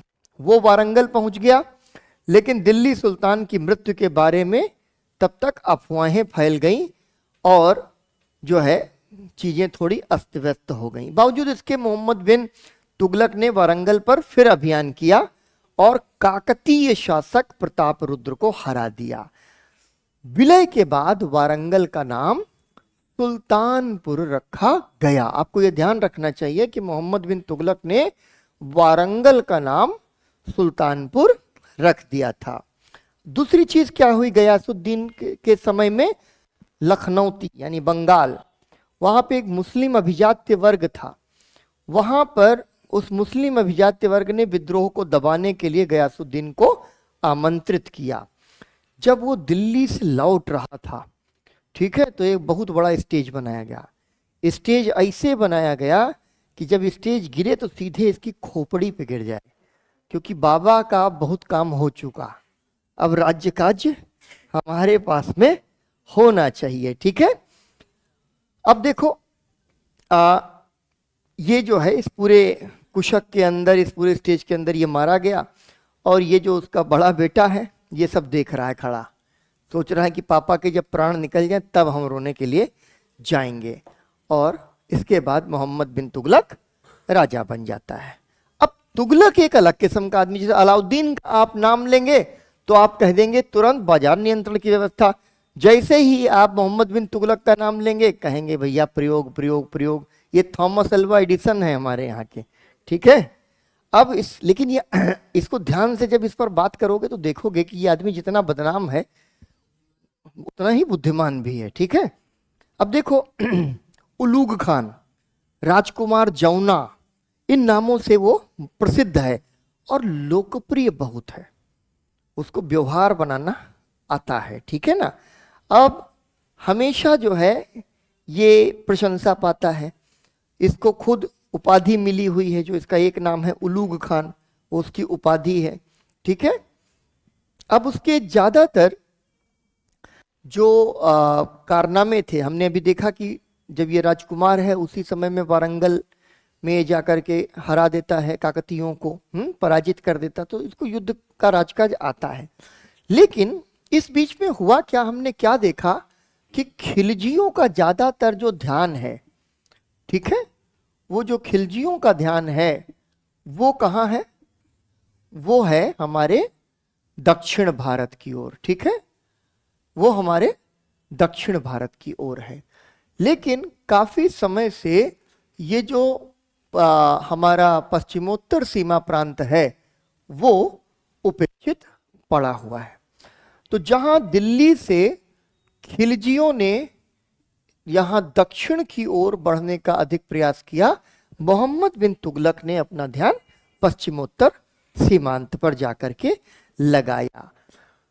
कलानौर और पेशावर पर मंगोल हमले कर रहे थे और वहां पर इसको सुरक्षित करने के लिए इसने आक्रमण किया, क्योंकि मंगोल खान जो है, मंगोलों का एक समय शासक है खान तरमाशिरीन खान, जो कि इसका समकालीन है, उसने भारत पर आक्रमण कर दिया था। तो इसको जानबूझ के अपना ध्यान अब तुगलक को ले जाना पड़ा पश्चिमोत्तर सीमा प्रांत की ओर। ठीक है, अब उसने क्या किया कि सारी जो चीजें थी, खिलजियों ने क्या किया था कि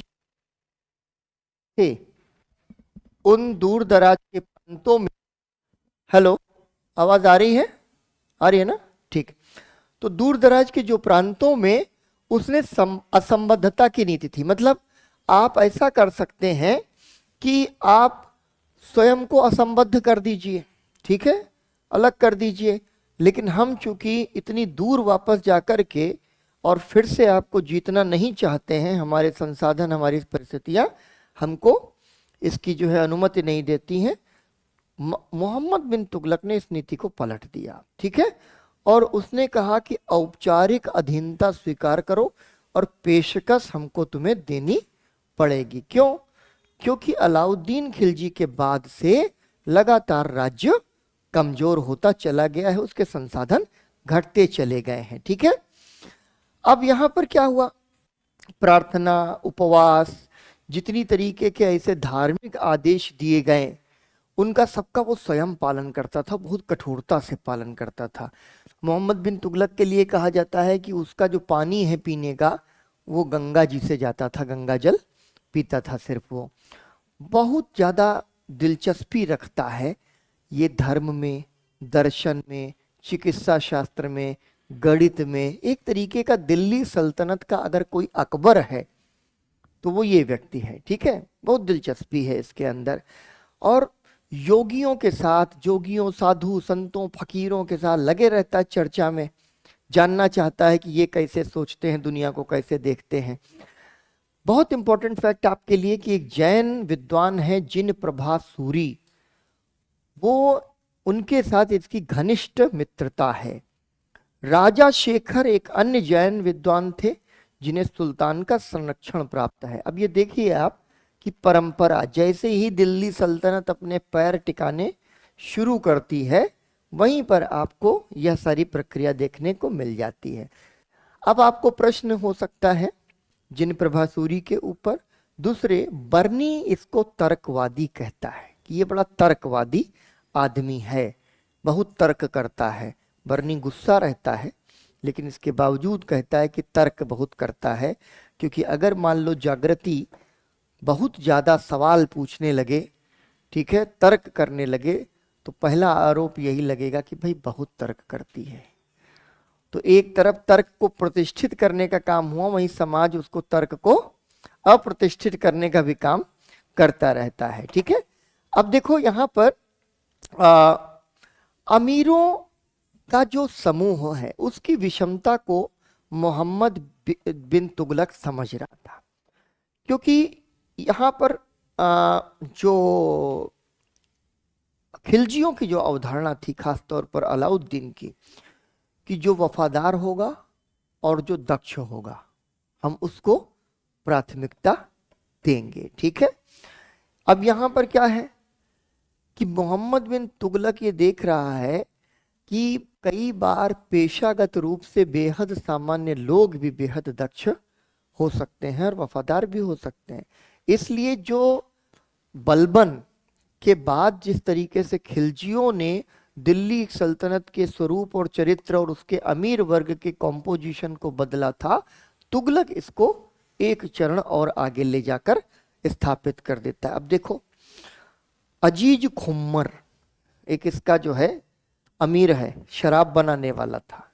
ठीक है, शराब बनाने वाला ताड़ी वाड़ी खौलाता होगा। फिरोज हज्जाम नाई था।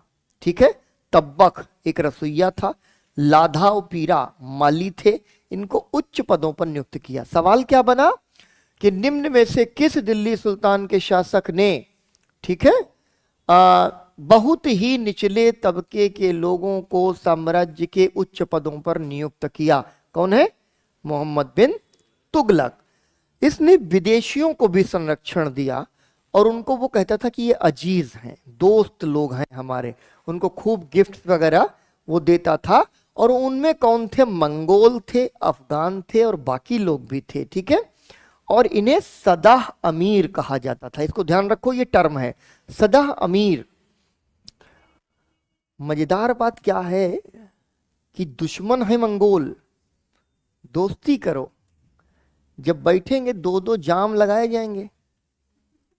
ठीक है, तो सेंटिमेंटल होके तुम कुछ हमको बता ही नहीं दोगे कि यार एक दिन गए थे घूमने शिविर में, सुन रहे थे हमला करने वाले। ठीक है, इंफॉर्मेशंस आती रहती हैं अमीरों से। ठीक है, अब देखो इसके बाद इनके 5 प्रयोग हैं, जिन 5 प्रयोगों के बारे में हम लोगों को चर्चा करनी है। तो एक चलो शुरू करो भाई। अब मोहम्मद बिन तुगलक और उनके प्रयोग, यहां पर 5 प्रयोग हैं जिनके बारे में हम बात करेंगे। पहला चीज था कि दोआब, जो गंगा यमुना का दोआब है, उसमें कर बढ़ा दिया जाए। अब इसने कोशिश ये की कि जो काश्तकार हैं, जो खाद्यान्न उत्पादन कर रहे हैं, उनसे भू राजस्व हमें थोड़ा सा ज्यादा मिले। ठीक है, लेकिन सटीक जो शुल्क है उसका पता नहीं लगाया जा सकता, यानी हम आकलन कैसे करें कि कर लिया कितना जाना चाहिए। ठीक है, बर्नी कभी कभी कहता है कि 1 से 100 या 1 से 1000 इस तरीके की जो है वृद्धि का संकेत वो करता है अपने लेखन में, लेकिन बहुत स्पष्ट नहीं कर पाता कि दरअसल इस पूरे आइडिया के पीछे था क्या चीज। ठीक है, टोकन मुद्रा की विफलता, जो सांकेतिक मुद्रा है उसके प्रयोग की विफलता हो गई, और अभी इसको लगा कि जो सिक्कों की जो कमी हो गई है उसको पूरी करने के लिए हमें भू राजस्व में वसूली बढ़ा देनी चाहिए, और निश्चित है कि सबसे ज्यादा वसूली दोआब में की जा सकती थी। ठीक है, और इस वसूली की वजह से इन कृषि क्षेत्रों में विद्रोह होने शुरू हो गए राज्य के खिलाफ। कई बार किसानों ने प्रतिरोध स्वरूप अपनी फसलों को जला दिया कि तुमको हम बढ़ा हुआ लगान नहीं देंगे, भले अपनी हम फसल को जला दें। अपने मवेशी भगा दिए और जंगलों में घुस गए कि आओ हमको अंदर खोजो। ठीक है, सुल्तान ने सोचा विद्रोह को दबा लेंगे और सेना ने जंगल में जो मिला उसको मार दिया, तो और असंतोष बढ़ गया। ठीक है, तो इस वजह से ये जो पहला इनका प्रयोग है, ये पहला प्रयोग अपने आप में ही ये प्रयोग पहले जो आज हम पढ़ रहे हैं सबसे पहले, ये अपने आप में एक बहुत असफल प्रयोग सिद्ध हो गया। हुआ क्या था कि 34-35 में बारिश भी नहीं हुई, जो इसका शासनकाल है जब ये इस योजना को लाया।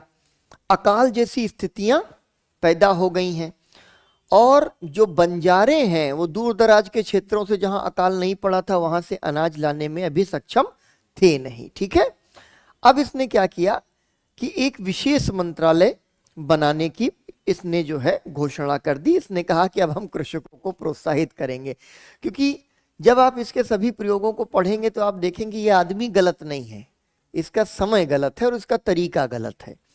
अब इसने दीवाने अमीर कोही, बहुत ही इंपॉर्टेंट है, इसको मार्क कर लीजिए, दीवाने अमीर कोही। ठीक है, ये एक डिपार्टमेंट बनाया जो कृषि उत्पादन में सुधार का एक विभाग है, क्योंकि अब इसने ये सोचा कि अगर हमको बढ़ा हुआ राजस्व लोग देने को तैयार नहीं है, इसका मतलब है उत्पादन इतना नहीं है, तो अब जरूरत है कि हम कृषि उत्पादन में कुछ वृद्धि कर पाएंगे जिससे कि शायद हमारे राजस्व में भी वृद्धि होगी। 100 किलोमीटर के दायरे पर एक दीवाने अमीर कोही के अंतर्गत अधिकारी नियुक्त कर दिए गए। पहली चीज थी कि खेती में सुधार किए जाएं। खेती में सुधार कैसे होते हैं? तकनीक का सुधार कर दिया आपने।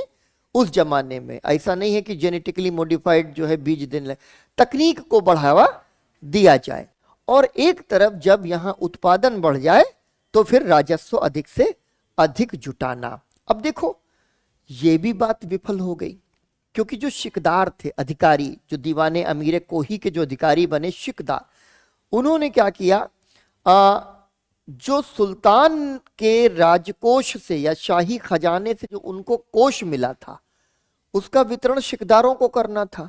अब शिकदार तो ठहरे शिकदार, वो अपने ढंग से गलत इस्तेमाल करते थे उस पैसे का, ब्याज पे चढ़ा देते थे उस पैसे को और उस ब्याज को वसूलते थे।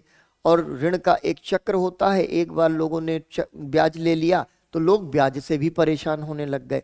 तो इंटेंशन ठीक था, उसका उद्देश्य ठीक था कि हम खेती को बढ़ावा देने के लिए, तकनीकी सुधार करने के लिए पैसा देंगे, लेकिन जो चेन ऑफ सप्लाई थी वहां पे गड़बड़ हो गई, ये भी चीज विफल हो गई। तो ये दोनों प्रयास, पहले क्या किया कि भू राजस्व में वृद्धि की जाए, उसकी बहुत ही उसके खिलाफ प्रतिक्रिया हुई।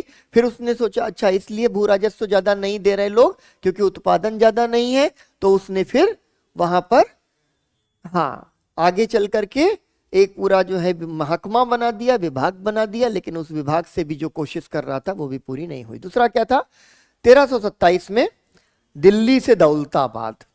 ठीक है, हाँ क्या होता है? नहीं, गलती तो सभी है।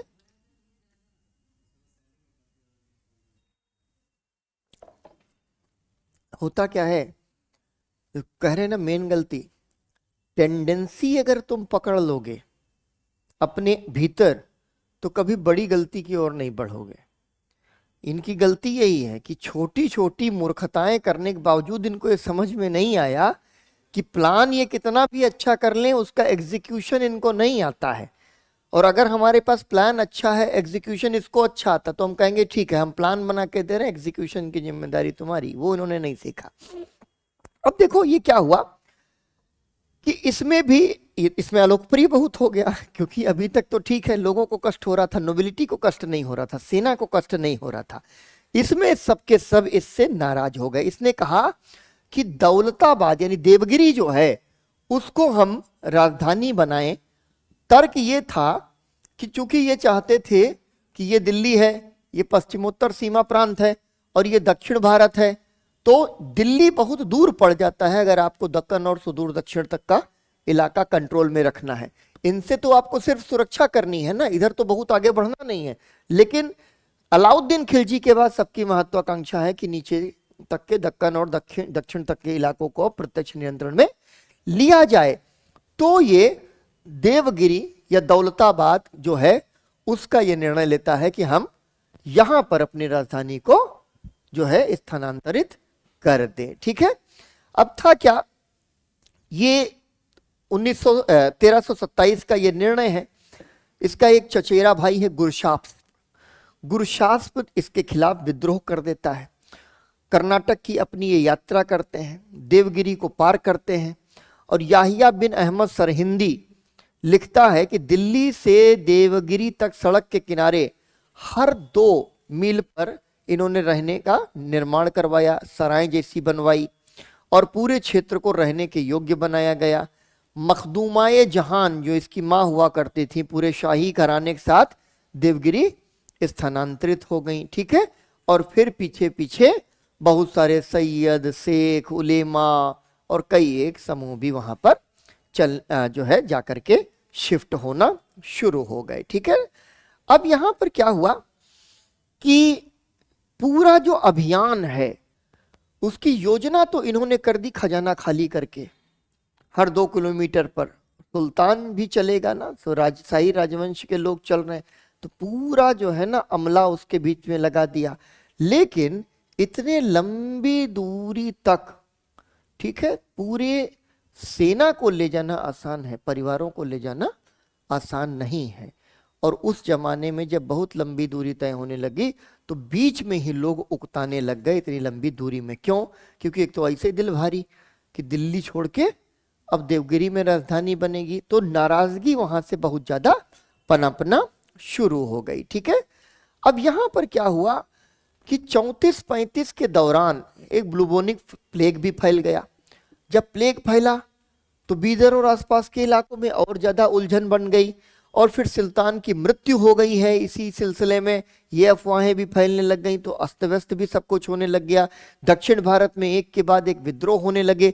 आपने सोचा था कि यहाँ फिर राजधानी अगर आप बना लेंगे तो दक्षिण भारत को नियंत्रण में रखेंगे, लेकिन जब दक्षिण भारत में विद्रोह होने लगेंगे तो दिल्ली सेफ है, देवगिरी सेफ नहीं है। ये भी तो है, रिवर्स इक्वेशन भी तो इसका आपको देखना पड़ेगा। ठीक है, धीरे धीरे धीरे धीरे ये पूरे इलाके जो हैं इनके हाथ से निकलते चले गए। ठीक है, और यहां दौलताबाद को दूसरी राजधानी बनाए रखने का जो रीजन था, जो कारण था, वो कारण भी अपने आप इसी के साथ नष्ट हो गया। ठीक है, अब देखो 1927-28 में 2 संस्कृत शिलालेख मिलते हैं। वो कहते हैं कि दिल्ली के हिंदू उस समय शांति से रह रहे थे, क्योंकि इसका मतलब यह है कि केवल उच्च वर्ग जिसमें रईस थे, उलेमा थे और शहर के अभिजात्य लोग थे, वही दौलताबाद स्थानांतरित हुए थे। और उस समय तक जो है राजा के जो तंत्र है दिल्ली सल्तनत का, उसमें हिंदू बहुत ऊंचे स्थानों पर नियुक्त नहीं हो रहे हैं, इसलिए हिंदू नहीं गए, वो यहीं पे रहे। और निश्चित है कि जब पूरे राजा का अमला चला गया दौलताबाद तो उस समय जरूर वो सुकून से रह रहे होंगे। फिर तीसरी मूर्खता, ठीक है, जो हम पढ़ने जा रहे हैं, सांकेतिक मुद्रा का प्रचलन। हुआ क्या कि इस समय पूरी दुनिया में चांदी की कमी हो रही है। बड़ा इंटेलिजेंट स्टेप है, दुनिया में चांदी की कमी हो रही है। अब क्या हुआ, जो सापेक्ष मूल्य होते हैं 7:1 और 10:1, इस तरीके के सापेक्ष मूल्यों में उतार चढ़ाव आ गया।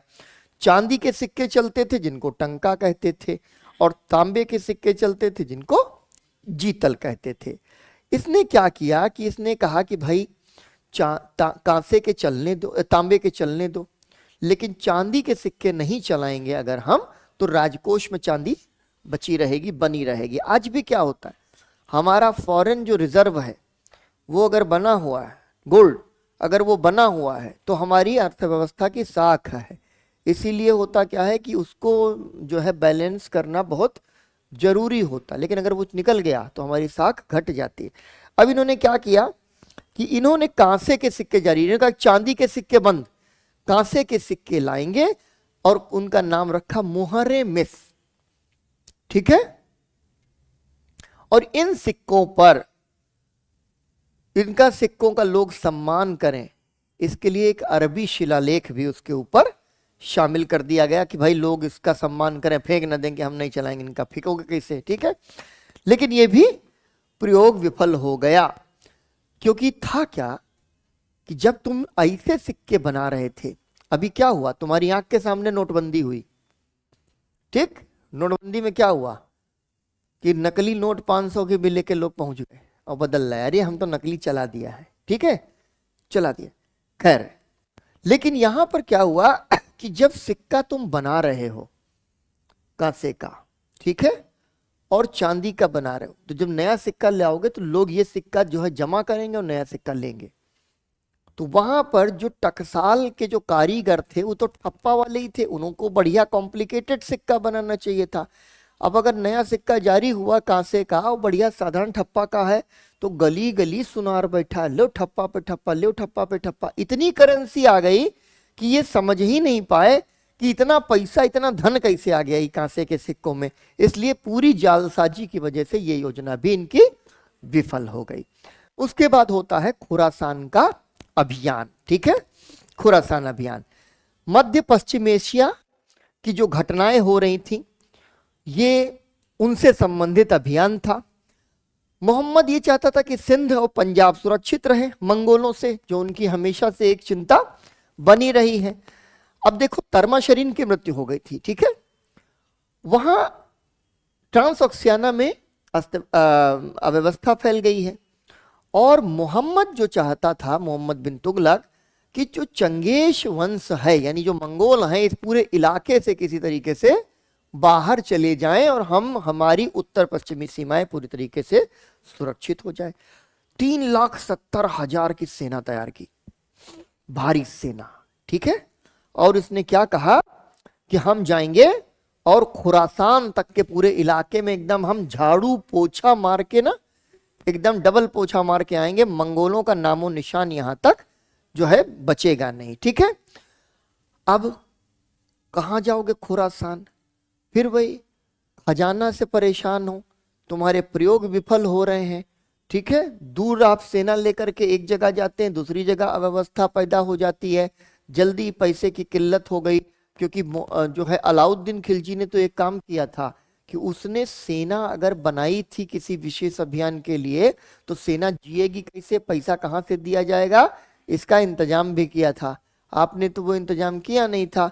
3,70,000 अभी तक जितनी भी सेनाएं हैं दिल्ली सल्तनत के अंदर, उसमें सबसे बड़ी सेना तुगलकों की सेना है, वो भी मोहम्मद बिन तुगलक के अधीन, ठीक है। 6 लाख के करीब की कुल सेना है, और उस सेना के खान पान, भरण पोषण और उनकी सैलरी, नकदी देने के लिए कोई इंतजाम इन्होंने नहीं किया है। इसलिए जल्दी ही बहुत सारी सेना भंग जो है करनी पड़ी। लोगों को कहा गया कि पैसा नहीं दे पाएंगे, जाइए, और लोग चले गए। खुरासान का अभियान फेल हो गया। बैक नहीं है, प्लान बहुत बढ़िया है। अगर अलाउद्दीन की तरीके की जो है दोनों की प्रतिभा मिल जाती, वो आदमी बड़ा बारीक है काम करने के मामले में, ठीक है, और इसके पास योजना अच्छी। वाकई खुरासान अभियान अगर सफल हो जाता तो बहुत ज्यादा मतलब जो है मंगोलों को आप पीछे खदेड़ सकते थे, लेकिन नहीं। कराची अभियान 1333, ये हिमाचल में एक इलाका है कुल्लू कंगारू। इस इलाके को जीत लेना है, क्योंकि इस इलाके से चीनी घुसपैठ बड़ी तेजी से होना शुरू हुई है, ठीक है। 10,000 सैनिक हैं, ठीक है, 10,000 सैनिक हैं, और 10,000 सैनिकों को लेकर ये खुसरो मलिक बहुत तेजी से पहाड़ों में आगे बढ़ गए, ठीक है। अब क्या हुआ कि ये पूरी तरीके से अभियान विफल नहीं हुआ, सेना आगे बढ़ गई। और होता क्या है कि सेना आगे बढ़ती चली जाती है, आप जो है उसके वापस लौटने का जो रास्ता है वो आपके पास में बना रहता है। लेकिन यहाँ क्या हो गया कि पीछे हटना, जब पहाड़ में तेजी से आप आगे बढ़ जाते हैं तो बहुत जल्दी आप ये पाते हैं कि आप बहुत दूर निकल आए हैं, ठीक है ना। और पीछे वापस जाने का जो रास्ता था वो भी मतलब जो है आपका उबड़ खाबड़ था, आपने बनाया, जब तक आप लौटेंगे तब तक वो रास्ता भी खराब हो चुका होगा। हालांकि हुआ क्या कि कराची के शासक ने घबरा करके इसकी अधीनता स्वीकार कर ली। उस पर कोई युद्ध नहीं हुआ, कुछ नहीं हुआ, लेकिन कराची अभियान सफल और असफल नहीं हुआ। अब आपको एक काम करना है जो यहां महत्वपूर्ण है, एक चीज आपको ध्यान रखनी है। सबसे पहला अभियान कौन सा है? दिल्ली से दौलताबाद 1327, ठीक है। दूसरा अभियान जरा देख के बताइए, ठीक है, 1329। तीसरा अभियान कौन सा? 1330। चौथा अभियान 1333। पांचवा अभियान 1334-35, ठीक है। ये जो क्रम है इन सभी अभियानों का, इस क्रम को एक बार आपको जरूर ध्यान में रखना है, क्योंकि ये क्रम आपसे कभी भी पूछा जा सकता। अब इस आ जाओ अगला, फिरोज शाह। हाँ, ये वो दोआब पे कर, ठीक है। तो इस क्रम को जरूर एक बार देख करके चलना, ठीक है। हालांकि दोआब के बारे में कि 33 में ही दोनों माने जाते हैं, लेकिन 34-35 आखिरी में इसको रखो। 27, 29, 30, 33, 34, 35। अब आ जाओ, इसका जो पुत्र है भाई फिरोज शाह तुगलक। फिरोज शाह तुगलक जो है, उसने किसी भी नए अभियान की पहल नहीं की। बुद्ध नहीं है, युद्ध है, इसको सही कर लो, ठीक है, ठीक है। लेकिन जितने भी विद्रोह हुए, उन विद्रोहों को उसने किसी तरीके से कुचले रखा, और 2 बार उसने मंगोलों के आक्रमण को विफल भी कर दिया। लेकिन एक गली में वो भूल करके भी नहीं गया, जो गली दक्षिण भारत की ओर जाती थी। उसने कहा कि बड़े बड़े बहे जाएं तो गधा पूछें कितनी था, हमारे बस का नहीं है, यहां तो बड़े बड़े सब बर्बाद हो गए, हम नहीं जाएंगे। ये फिरोज शाह तुगलक की नीति है। अलाउद्दीन खिलजी के बाद कोई पहला शासक है जो दक्षिण की ओर अहस्तक्षेप की नीति अपना रहा है, ठीक है। अब देखो, इंपॉर्टेंट प्रश्न फिरोज शाह तुगलक से संबंधित आपके लिए। सेना और अमीरों में जिनको एकता मिली है, उनको भी वंशानुगत सिद्धांत को लागू किया। एकता क्या थी? वंशानुगत नहीं थी। फिरोज शाह तुगलक के समय में एकता वंशानुगत हो गई। दिमाग में इस तथ्य को आपको बिठा लेना है, ठीक है। पुत्रों, दमादों, गुलामों, ठीक है, किसी को भी आप अपनी उत्तराधिकार दे दीजिए, बस शर्त यह है कि हमारे प्रति वफादार बने रहें। अब सैनिकों को, दूसरी चीज इंपॉर्टेंट, सैनिकों को नगद भुगतान नहीं किया जाता था, भू राजस्व दिया जाता था। इसके पहले क्या हो रहा है? अलाउद्दीन ने वही किया, अलाउद्दीन के बाद में मोहम्मद बिन तुगलक ने वही किया। हाँ, मोहम्मद बिन तुगलक ने क्या किया? नहीं किया। मतलब क्या नहीं किया? उसने कहा कि हम नकदी देंगे, हम आपको इकता नहीं देंगे। अलाउद्दीन सारी इकता की भूमि को खालिसा में तब्दील किए ले रहा है, क्योंकि राज्य के संसाधन बढ़ाएं, और नगद वेतन देने को प्रोत्साहन दिया जा रहा। फिरोज शाह तुगलक के समय में यह व्यवस्था भी चौपट हो गई। यह बहुत ही इंपॉर्टेंट पॉइंट है जो आपको ध्यान रखना है, ठीक है। अब इसके बाद आप देखिए, इसके बाद आप देखिए, एक उसने नया पद बनाया, वकील दर, ठीक है। आकाश, आकाश, इसको फिर से लगाओ, वकील दर, ठीक है। तो ये जो वकील दर है वो अदालत की मर्यादा और अमीरों की प्राथमिकता के लिए इसकी जिम्मेदारी तय की गई कि भाई ये सब जो है आपको बना करके रखना है। कौन सा दिल्ली सल्तनत का सुल्तान है जिसने पहली बार लोक निर्माण विभाग का निर्माण किया? देखो कौन है? फिरोज शाह तुगलक। ये सारे तथ्य हैं जो फिरोज शाह तुगलक से संबंधित बहुत इंपॉर्टेंट तथ्य हैं, ठीक है। और कौन से शहर बसाए नए? फतेहाबाद, हिसार, फिरोजपुर, जौनपुर, फिरोजाबाद, ये नए शहर बसा दिए इसने। तो पीडब्ल्यूडी डिपार्टमेंट जो अंग्रेजों ने बाद में बनाया है, एक तरीके से देखें तो फिरोज शाह तुगलक दिल्ली सल्तनत में बना देता है, ठीक है। शहर कौन से हैं वो आपको ध्यान रखने हैं कि जो महत्वपूर्ण शहर हैं उनको एक बार अपने दिमाग में बैठा लो। इसके साथ साथ क्या कर रहा है कि सिंचाई की व्यवस्था पर बहुत ध्यान दे रहा है, ठीक है। और इसने 5 नहरों का निर्माण किया, और जिसमें सतलज से लेकर हांसी और दूसरी एक यमुना नहर आज भी बह रही है। ठीक है, तो उससे महत्वपूर्ण नहरों का निर्माण किया। ये दिमाग में रखना है कि फिरोज शाह तुगलक से संबंधित ये तथ्य बहुत महत्वपूर्ण है। अपने शासनकाल में अशोक के 2 स्तंभों को उठवा करके वो दिल्ली ले आया। ठीक है, एक मेरठ से और दूसरा टोपरा से, 2 स्तंभों को लाकर यहां पर उसने स्थापित करवा दिया। जो प्रांतीय गवर्नर हुआ करते थे यानी मुक्ति, उनको भयानक ऑडिट का सामना करना पड़ा।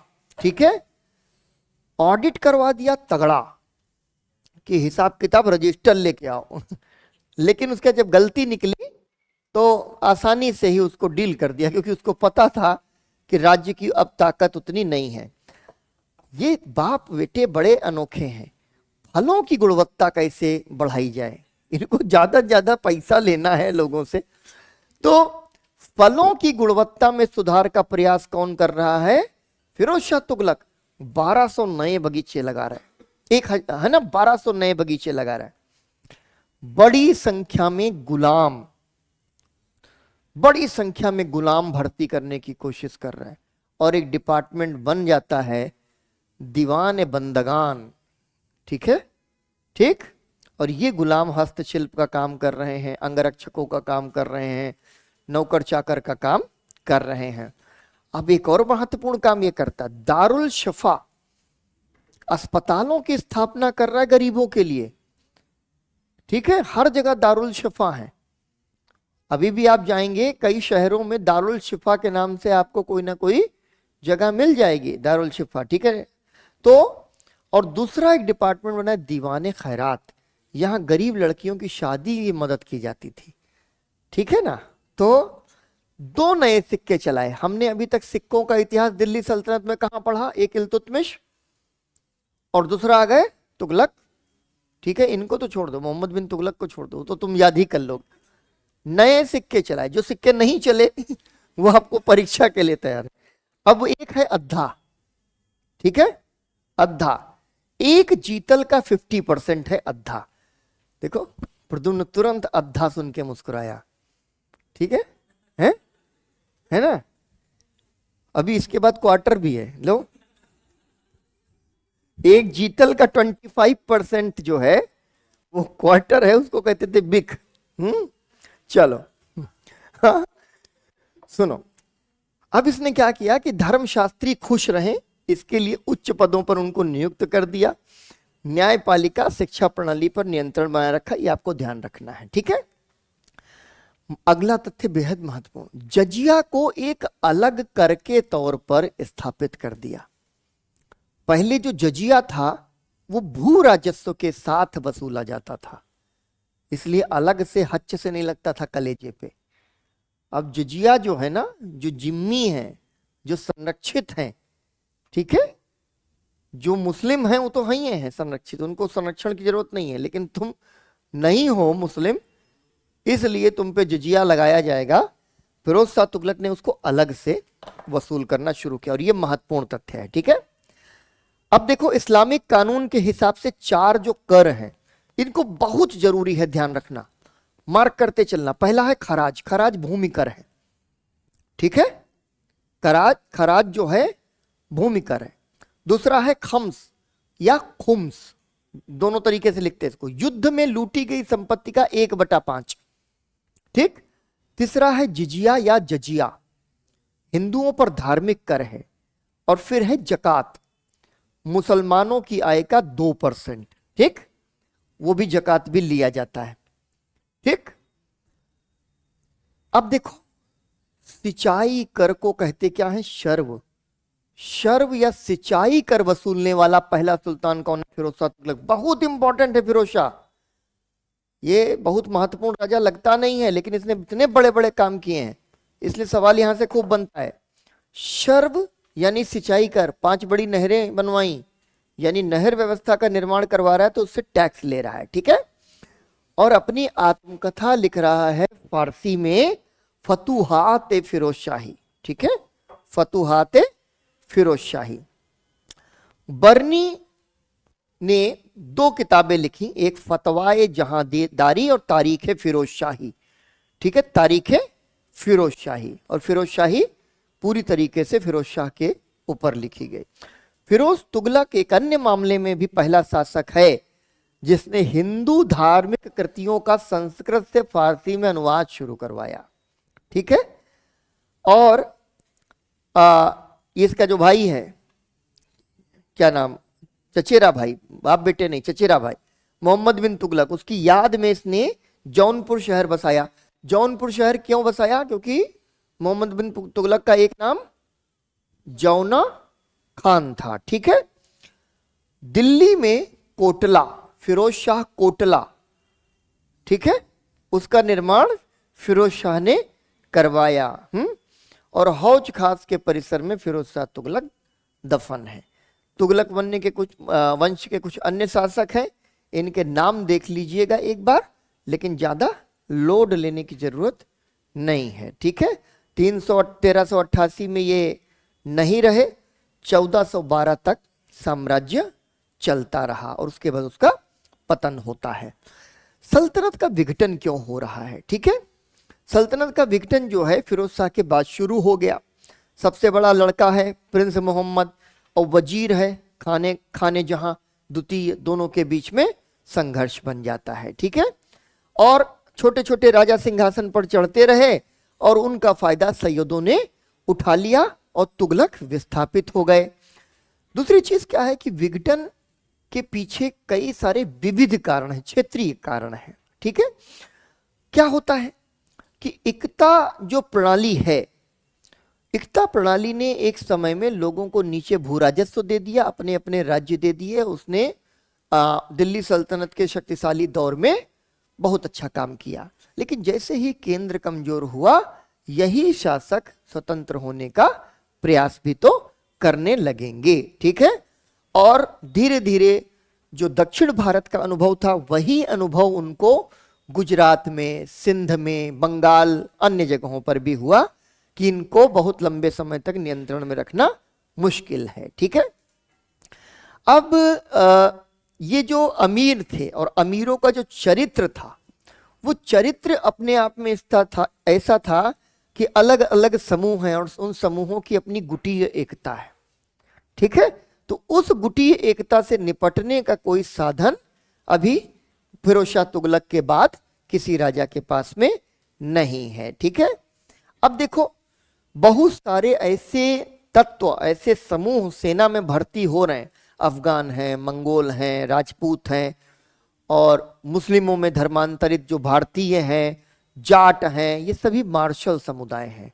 मार्शल समुदाय से मतलब है कि युद्धक समुदाय हैं, युद्ध इनकी प्रवृत्ति है। ठीक है, और इन सभी की अपनी अपनी समस्या। जैसे जाट है, जाट छोटा सा राज्य हमेशा बना के रखे, है ना, हमेशा अपना राज्य अलग वो बना करके लंबे समय तक रखे हैं। ठीक है, अब इन्होंने क्या किया कि बहुत सारे उपाय हुए, लेकिन कोई भी उपाय इन सबको संतुष्ट करने में कारगर नहीं होता। निश्चित है कि अमीरों के अंदर महत्वाकांक्षाएं और आकांक्षाएं भी होती हैं, और जब 1391 में तैमूर अपना अभियान मतलब जब शुरू करने वाला था, ठीक है, ये सभी जो हैं खतरे जो है जो पूरे पूर्व तुगलक प्रांतों में क्षेत्रीय संस्कृतियां तैमूर के आक्रमण के बाद से जन्म लेना शुरू कर देती हैं। बहुत संक्षेप में ये सारा आपको छोड़ देना है, बहुत ही लाइटली पढ़कर।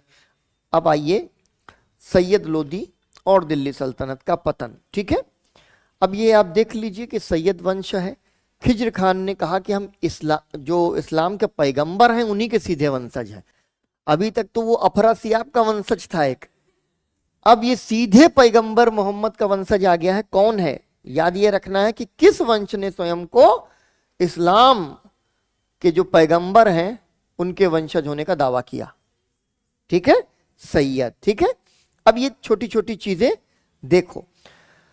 रैयते आला तैमूर से घबराया हुआ है, इसलिए शहंशाह नहीं कह रहा है, तैमूर के डर से रैयते आला कह रहा है अपने आप को। ठीक है, जो रैयत प्रजाओं में जो सबसे ऊपर है, जो प्रजा में सबसे बड़ा है, ठीक है, वो है ये सैयद, लेकिन उससे बड़ा कौन है? तैमूर का डर। ठीक है, सिक्के बनवाए और तैमूर लंग के नाम का खुतबा तक पढ़वा दिया। किसने? सैयदों ने। और ये आपको ध्यान रखना है, इसमें शासन का काल अलग से आपसे पूछे ना पूछे, ऐसे सीधे सीधे पूछने के किसने, किस जो है दिल्ली सल्तनत के राजवंश ने मंगोलों के नाम का खुतबा पढ़ा और उनके नाम के सिक्के चलवाए। ठीक है, तो आपको याद रखना है कि सैयद खिज्र खान ने। फिर आ जाता है मुबारक शाह, 1421 में शासक बन जाता है। बहुत इंपॉर्टेंट तथ्य इससे जुड़ा हुआ है, पहला दिल्ली सल्तनत का सुल्तान है जिसने हिंदू रईसों को अपने दरबार में जगह दे दी है, मुबारक शाह।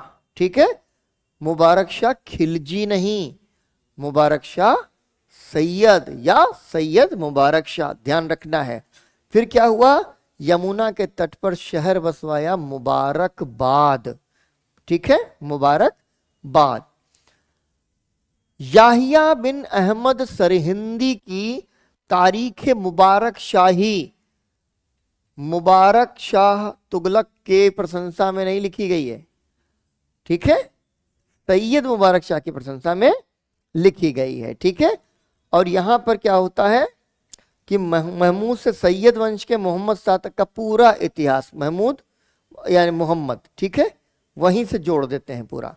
अब देखो, फिर मुबारक का भतीजा है मोहम्मद शाह, वो राजा यहां पर बन जाता है। छोटी छोटी चीजें उसके जीवन में हैं, और यही वो व्यक्ति है जिसने अगले खतरे यानी बहलोल लोदी को खाने खाना की उपाधि दी है। इसके नाम से क्या जुड़ गया? मोहम्मद शाह ने आस्तीन में एक सांप पाला। ठीक है, बाद में अलाउद्दीन शाह ने उसका ही स्थान ले लिया। ठीक है, अलाउद्दीन शाह बहुत महत्वपूर्ण शासक नहीं है। ठीक है, बहुत महत्वपूर्ण शासक नहीं है, बहुत मजबूत शासक नहीं है, और बहुत आसानी से बहलोल लोदी या खाने खाना ने उसको हटा दिया। और फिर आ जाते हैं लोदी। ठीक है, बहलोल लोदी की लड़ाई शर्की जो शासकों से होती रही, जौनपुर के शर्कियों से लड़ती रहे। ठीक है, बहुत लंबे समय तक लड़ते रहे, लेकिन लोदियों का सबसे महत्वपूर्ण शासक हुआ सिकंदर लोदी। अफगान सरदारों को दबाने की कोशिश की, और उसने क्या कहा कि हम जो सुल्तान हैं वो फर्स्ट अमंग इक्वल्स हैं, बराबरी वालों में सबसे पहले हैं। ठीक है, क्यों?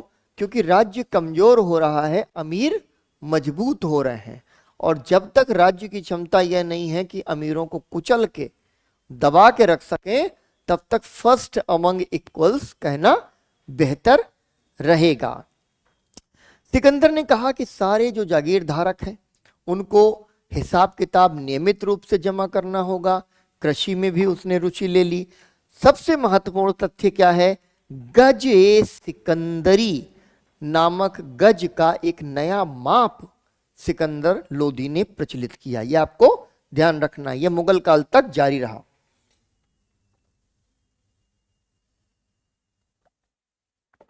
हिंदुओं पर इसने जजिया लगाया और महिलाओं को संतों की कब्रों पर जाने से मना कर दिया। अब महिलाएं जो हैं संत फकीरों की कब्र पे नहीं जाएंगी। खुतबा जो होता है एक तरीके से जो खलीफा होते हैं, ठीक है, वो खलीफाओं के नाम का खुतबा पढ़ा जाता था। जैसे मान लो कि कोई भी इस्लामिक व्यक्ति अगर कहीं शासन कर रहा है, ठीक है, शासन कर रहा है, तो वो इस्लामिक व्यक्ति क्या करेगा? वो एक जो है मंसूर लेने की कोशिश करेगा। इसको ध्यान से समझना, मंसूर लेने की कोशिश करेगा। ये मंसूर क्या तरीके का सर्टिफिकेशन है, और ये जो खलीफा है ये जो है सर्टिफिकेशन की एजेंसी है। तो खलीफा इनके मंसूर जो है इनको प्रदान कर देगा, सर्टिफिकेट दे देगा कि हाँ ठीक है, हम जो है हमारे नाम का तुम खुतबा पढ़ दो। खुतबे का ना मतलब ये होता है कि हमारे नाम पर तुम शासन करो। वास्तविक रूप से कोई हस्तक्षेप नहीं होता था, किसी भी तरीके का कोई नियंत्रण अधिकार नहीं होता था खलीफा को किसी के राज्य के ऊपर। लेकिन जब ये खुतबा पढ़ दिया जाता था तो जो शासक है उसको राजा बनने का अधिकार एक तरीके से इस्लामिक धर्मशास्त्र के हिसाब से मिल जाता था, क्योंकि खलीफा कौन है? पैगंबर मोहम्मद के वंशज थे। खलीफाओं का अपना अलग इतिहास है, यूपीएससी के दृष्टिकोण से उसको पढ़ने की जरूरत नहीं है। लेकिन आपको यह ध्यान रखना है कि खुतबा पढ़ा, खुतबा पढ़ने का मतलब है कि दोनों हाथ ऊपर किए और खलीफा को दुनिया का सम्राट बता दिया और कहा कि हम तुम्हारे साथ काम कर रहे हैं, हमको आशीर्वाद प्रदान करो, ये हो गया। और सिक्कों के ऊपर भी कभी कभी इस तरीके के खुतबे खुदवा दिए जाते थे। ठीक है, चलो। तो यहां पर क्या होता है कि हिंदुओं पर इन्होंने जजिया फिर से लगा दिया, सिकंदर लोदी ने। यह महत्वपूर्ण तथ्य है, फिर से जजिया इन्होंने लगाया और महिलाओं को संतों की कब्र पे जाने से रोक दिया। अब देखो, अपने अभियान में कुछ हिंदू मंदिरों को ध्वस्त कर दिया, ठीक है, लेकिन दूसरी तरफ कुछ संस्कृत विद्वानों को सम्मान भी दिया, देश के विदेश के, ठीक है, दार्शनिकों को। संगीत में बहुत रुचि ली और कई संस्कृत जो है ग्रंथों का फारसी में अनुवाद करवाया। ठीक है, अब एक और महत्वपूर्ण तथ्य सिकंदर लोदी के बारे में, आगरा जो आगे चल करके राजनीतिक सत्ता का बहुत बड़ा केंद्र बनेगा, उसकी स्थापना सिकंदर लोदी 1504 में करता है और दिल्ली के अलावा आगरा लोदियों की दूसरी राजधानी बन जाता है। तो प्रश्न कैसे आ सकता है कि निम्न में से किस राजवंश ने आगरा शहर की स्थापना की? शासक का नाम पूछा जा सकता है। और किस राजवंश ने दिल्ली के साथ साथ आगरा को भी अपनी राजधानी बनाया? तो कौन है? सिकंदर लोदी हैं या लोदी हैं। ठीक है, अब फिर वही बात है, आगरा वैसे तो कुछ नहीं है लेकिन 250 किलोमीटर के करीब नीचे स्थित है, तो इस वजह से थोड़ा सा ये मालवा वगैरह की तरफ नियंत्रण अधिक कर सके, इसकी कोशिश कर रहे हैं। आखिरी शासक है इब्राहिम लोदी। ठीक है, व्यापार वाणिज्य है नहीं, बहुत ही कमजोर राज्य मिल रहा है, सेना बिखरी पड़ी है, कमजोर सल्तनत है। ठीक है, योद्धा बहुत अच्छा है, भयंकर अहंकारी, घमंड में भरा हुआ, सुनता किसी की भी नहीं है। ठीक है, और अमीरों का खुलेआम अपमान करता है। ये नहीं समझ रहा कि दूसरी तरफ एक बड़ी चुनौती आने वाली है। ठीक है, कई अमीरों को अपना विरोध करने के लिए मौत के घाट उतार दिया। आतंक की नीति, कमजोर राज्य में आतंक की नीति नहीं चलती। सिकंदर की तरह ये कहने लग जाओ कि अरे हम तो, तुम कंधे में ऐसे जो है गले में हाथ डाल के चलो अपने अमीरों के साथ, कह दो अरे हम कुछ नहीं है यार, हम कहीं राजा वाजा हैं, हम तो फर्स्ट अमंग इक्वल्स हैं। लेकिन ये जो है कुछ ऐंठ गए, ये बचपन में इनकी ना जो ग्रूमिंग हुई, परवरिश में गड़बड़ी थी, क्योंकि राजा का लौंडा जो है ना और बड़ा राजा होता है। ऐसे कहते कि चमचे से ज्यादा जो है ना, पतीले से ज्यादा चमचा गर्म हो जाता कभी कभी, वो हो गया था। ठीक, अब यहां पर क्या हुआ कि दौलत खान लोदी ने इनसे ऊब के कह दिया, ये उनके अमीर हैं, ऊब के कह दिया, बाबर से कहा कि आओ यहाँ आके हमला करो, हम सब मदद आपको करेंगे। और बाबर चलाया दिल्ली की तरफ। पानीपत की पहली लड़ाई हो जाती है इब्राहिम लोदी के साथ। ठीक, और यहां पर इब्राहिम लोदी ढेर कर दिए जाते हैं। बारूद, भीरा के किले का जो घेरा डाला उसमें बारूद का पहली बार इस्तेमाल किया, और मुगल बार बार बारूद लेके आ रहे हैं। कल्पना कीजिए आप तलवार से लड़ रहे हैं, बीच बीच में मान लीजिए कोई लड़ने वाला नहीं मिला तो अपना मौसम देख लेंगे ना, बादल है ना, और वो अचानक से युद्ध के मैदान में आग बरसने लगे, भम से गोला गिरा, एकदम बारूद एकदम उड़ गए, 50-60 सैनिक एक साथ उड़ गए। युद्ध का चरित्र बदल दिया मुगलों ने, इस वजह से वो जीत गए, बारूद लेकर आ गए। ठीक है, चलो अब देखो यहां पर प्रशासन कला स्थापत्य के जो सबसे महत्वपूर्ण है, जो मंत्रिमंडल है क्या है? मजलिसे खलवत, इसको दिमाग पे रखना है आपको, मजलिसे खलवत।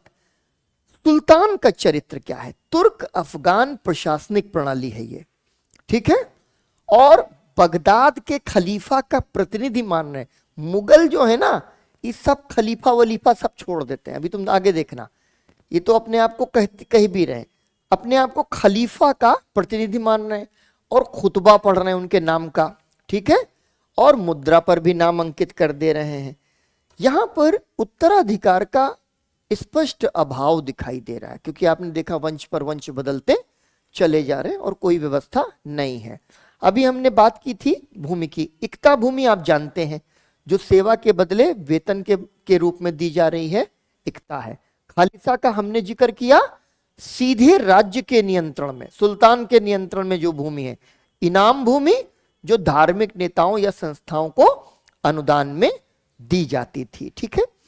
इक्ता, एक तो इक्ता दार है और एक इक्ता व्यवस्था है, और साथ ही साथ इक्ता प्रांत भी है। जहां इक्तादार को नियुक्त किया जा रहा है वो पूरा प्रांत बनाए रहे, उसका क्या नाम हुआ, इक्ता हो गया प्रांत। और वहां का जो अधिकारी है वो कौन है, मुक्ति है। ठीक। शिक जिला है, उसका कौन है अधिकारी, शिकदार। परगना है ब्लॉक, उसका है आमिल। यूपीएससी का प्रश्न है, आमिल कौन होते थे। ठीक है। गांव प्रशासन की मूल इकाई है, और वहां मुकद्दम या चौधरी, इसमें खुत भी होते थे, खुतों का चरित्र थोड़ा सा अलग था, लेकिन सब चौधरी जैसे तत्व हैं। अब महत्वपूर्ण पद आपको देख लीजिए, नायब या वली सबसे ताकतवर है, सभी विभागों को एक तरीके से देख रहा है। ठीक है। इसको आप बाद में मुगलों के समय का वजीर मान सकते हैं। दीवाने वजीरत, ठीक है, वित्त विभाग का प्रमुख है। अभी ये वित्त देख रहा है, आगे चलकर ये सब कुछ देखने लगता है। दीवाने आरिज, हमने बार बार इसकी बात की है, सैन्य मामले देखता है, और आरिजे मुमालिक जो है इस विभाग का प्रमुख होता था। दीवाने रिसालत, ठीक है, रिसालत मुख्य सद्र इसका प्रमुख होता था। धार्मिक मामलों का प्रबंधन करना है इस पूरे डिपार्टमेंट को। काजी आप जानते हैं, काजी और मुफ्तियों के बारे में। दीवाने इंशा क्या होते थे, ठीक है, गुप्त, ये एक तरीके से पत्राचार का विभाग देखते थे। दीवाने इंशा डाक व्यवस्था एक तरीके से देखते थे। वकील दर, दरबार की मर्यादा बनाए रखो। पता चला सुल्तान के यहाँ जा रहे एकदम लफड़ू की तरह, न नमस्ते किए न दुआ सलाम किए तो वकील दर हाँक देगा, सलाम करो साहब हैं, तब व्यवस्था बनाए रखनी, एकदम टाइट रखनी है। बरीद कौन है, गुप्तचर हैं जिनके बारे में बात हुई है।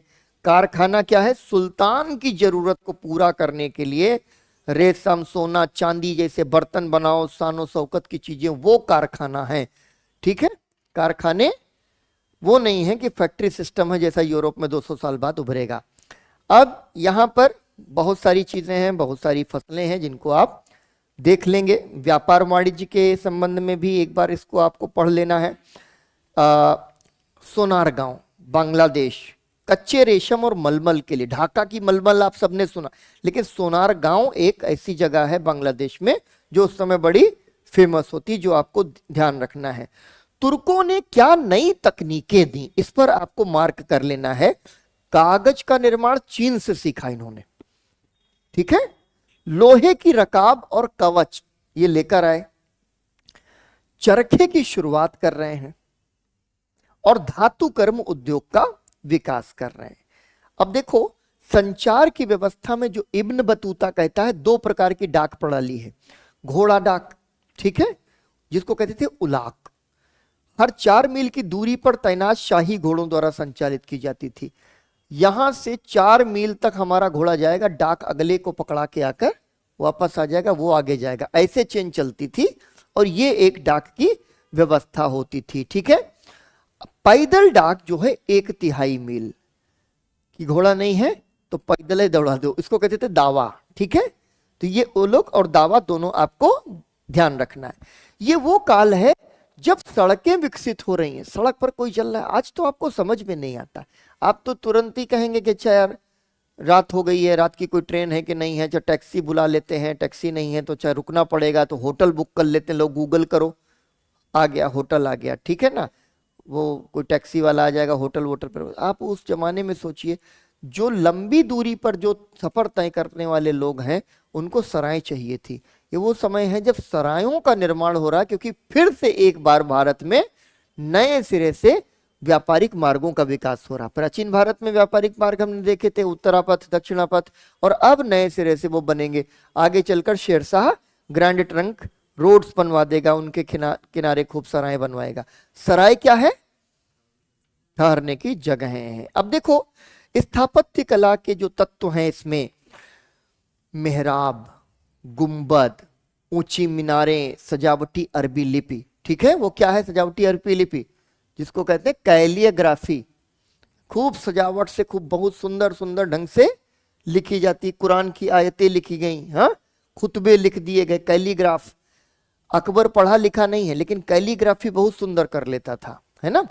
सो कैलीग्राफी एक नई कला बन गई, कैली लेखन कला का विकास यहाँ पर, और सुंदर सुंदर कैसे लिखा जाएगा।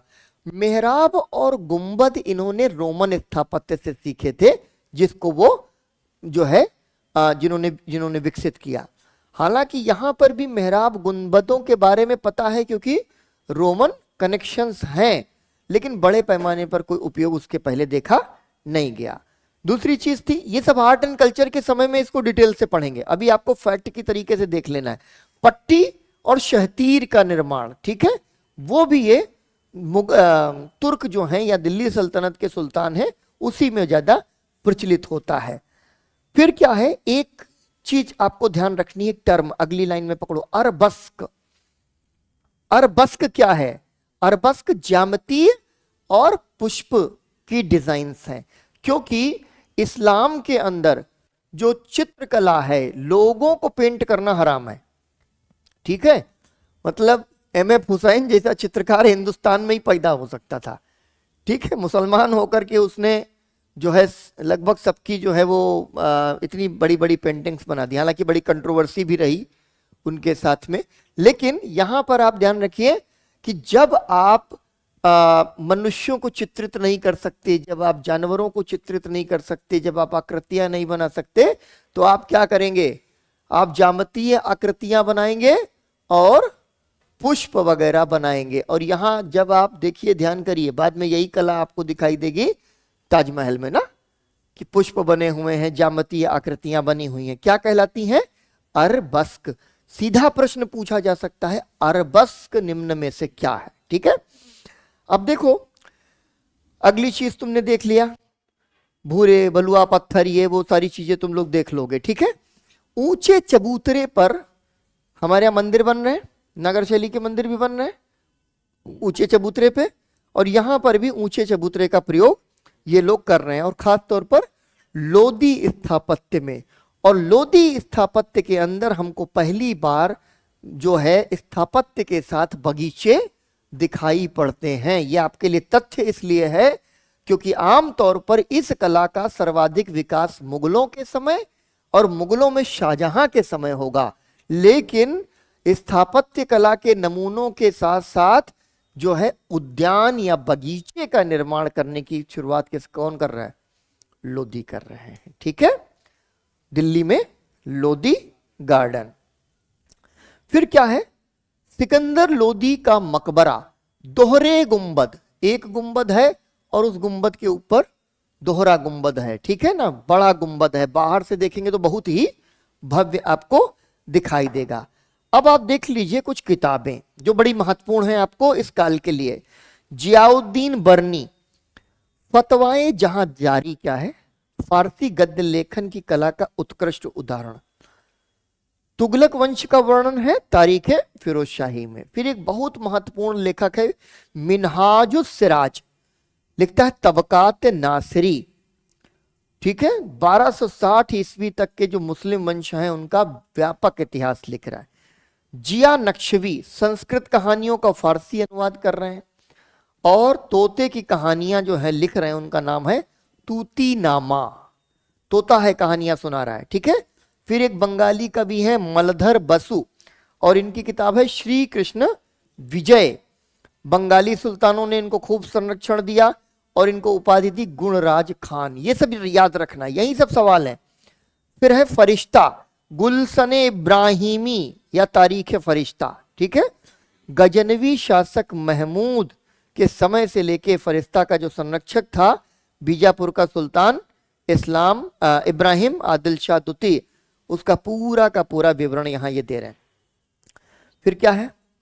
हसन निजामी, ताजुल मासिर, चंद्र बरदाई, पृथ्वीराज रासो, कल्हड़ की राज तरंगिनी, राजा मान सिंह तोमर की मान कौतूहल, और नुसरत शाह ने महाभारत का बंगाली अनुवाद बनाया, ठीक है। अब आखिरी 5 मिनट, अमीर खुसरो बहुत जबरदस्त जो है व्यक्ति है अमीर खुसरो। एक से एक बाबुल मोरो नैहरो छूटो जाए, ये सब गीत भी तो आपने सुने होंगे ना, खूब सारे अमीर खुसरो का गीत है। एक से एक गीत लिखे। फिर उसने जो है तबला और सितार, इन दोनों का, वीणा प्रचलित है, वीणा अपने यहाँ माँ सरस्वती के हाथ में, लेकिन जो सितार है उसका श्रेय दिया जाता है अमीर खुसरो को, और तबले का भी श्रेय अमीर खुसरो को दिया जाता है। इन्हें तूती हिंद कहा जाता है। तो तूती नामा किसने लिखा, तूती हिंद ने लिखा, ये कंफ्यूज नहीं कर जाना है, ठीक है। नए राग बनाए, कव्वालियां बनाई और तुगलक नामा का संकलन किया, और इनके ही एक प्रसंग में, मतलब ये कश्मीर जो है वो धरती का स्वर्ग कहा जाता। गर फिरदौस बर्रुए जमी अस्तो हमी अस्तो हमी अस्तो हमी अस्तो, ठीक है। अब यहां पर क्या होता है, एक बहुत प्रसिद्ध इस समय का संगीतकार है पीर बोधन, ठीक है। पीर बोधन किस चीज से संबंधित है, संगीत से संबंधित है, ठीक है। और सारंगी और रबाब, ये भी जो है दिल्ली सल्तनत के समय में विकसित हुए नए वाद्य यंत्र हैं। तो तबला हो गया, सितार हो गया, सारंगी हो गया और रबाब हो गया। इनमें से किसका विकास मध्यकाल में हुआ, इस तरीके के कठिन से कठिनतम प्रश्न अगर बने कभी तो ऐसे बन जाएंगे।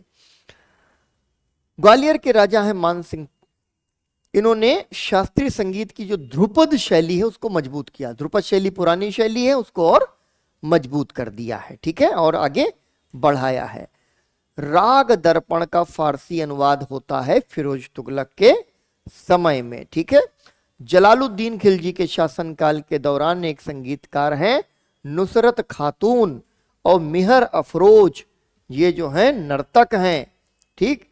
नृत्य एक महत्वपूर्ण दरबारी गतिविधि बन गई। अब देखिए मजेदार, देखिए इस्लाम में मौसीकी हराम है, मौलाना साहब यही बताएंगे, संगीत हराम है इस्लाम में, ठीक। अब हिंदुस्तान में क्या होने लग गया, हिंदुस्तान में एक तो पहले कान पकड़ लिए कि भाई साहब यहां जो है ना ज्यादा हमसे इस्लामिक राज्य ना बनवाओ, पहली चीज वो नहीं बनाएंगे, हम प्रजा के हिसाब से चलेंगे, इसलिए शरीयत किनारे, हमारा राजकाज हमारा। दूसरी चीज क्या हुई, धीरे धीरे परिवर्तन भी होता चला जा रहा है। अब ये जो मौसीकी हराम है, संगीत हराम था, यहां पर संगीत आ रहा, अमीर खुसरो नए नए वाद्य यंत्र बनाए डाल रहा, मान ही नहीं रहा। और जब वाद्य यंत्र बनेंगे तो डांस करने का मन करेगा, और डांस करने के लिए वाद्य यंत्र बहुत जरूरी है। अब चले गए जलालुद्दीन खिलजी के शासनकाल में, भैया डांस होने लग गया दरबार के भीतर। महत्वपूर्ण मौकों पर पता चला अब जो है फलानी फलानी नृत्य प्रस्तुत करेंगे, ठीक है। सो ये जो है काल बड़ा महत्वपूर्ण काल है। अब देखो फारसी की स्थापना, फारसी आ गई है, हालांकि आनी चाहिए थी, इसमें अरबी और अन्य जो है वो जो है महत्वपूर्ण है, लेकिन यहाँ फारसी की भी स्थापना हो रही, और भारतीय प्रभाव भी जो है फारसी के ऊपर पड़ रहा है, और एक नई तरीके का संगीत, एक नई तरीके की संस्कृति, एक नई तरीके के नृत्य विधा, एक नई तरीके का साहित्य यहाँ रचा जा रहा है। बंगाली, गुजराती, मराठी, तेलुगु जैसी क्षेत्रीय भाषाएं भी इस काल में विकसित हो रही हैं। तो ये है हमारी दिल्ली सल्तनत। कल हम लोग अभी सीधे मुगल काल पे नहीं जाएंगे, इसके पहले हमें दो बहुत महत्वपूर्ण, उसमें से एक बहुत ही महत्वपूर्ण, मेरा बड़ा प्रिय साम्राज्य, उसके बारे में पढ़ेंगे, विजयनगर और बहमनी साम्राज्य। उसके बाद हम बढ़ेंगे मुगल काल की तरफ, ठीक है। चलो भाई।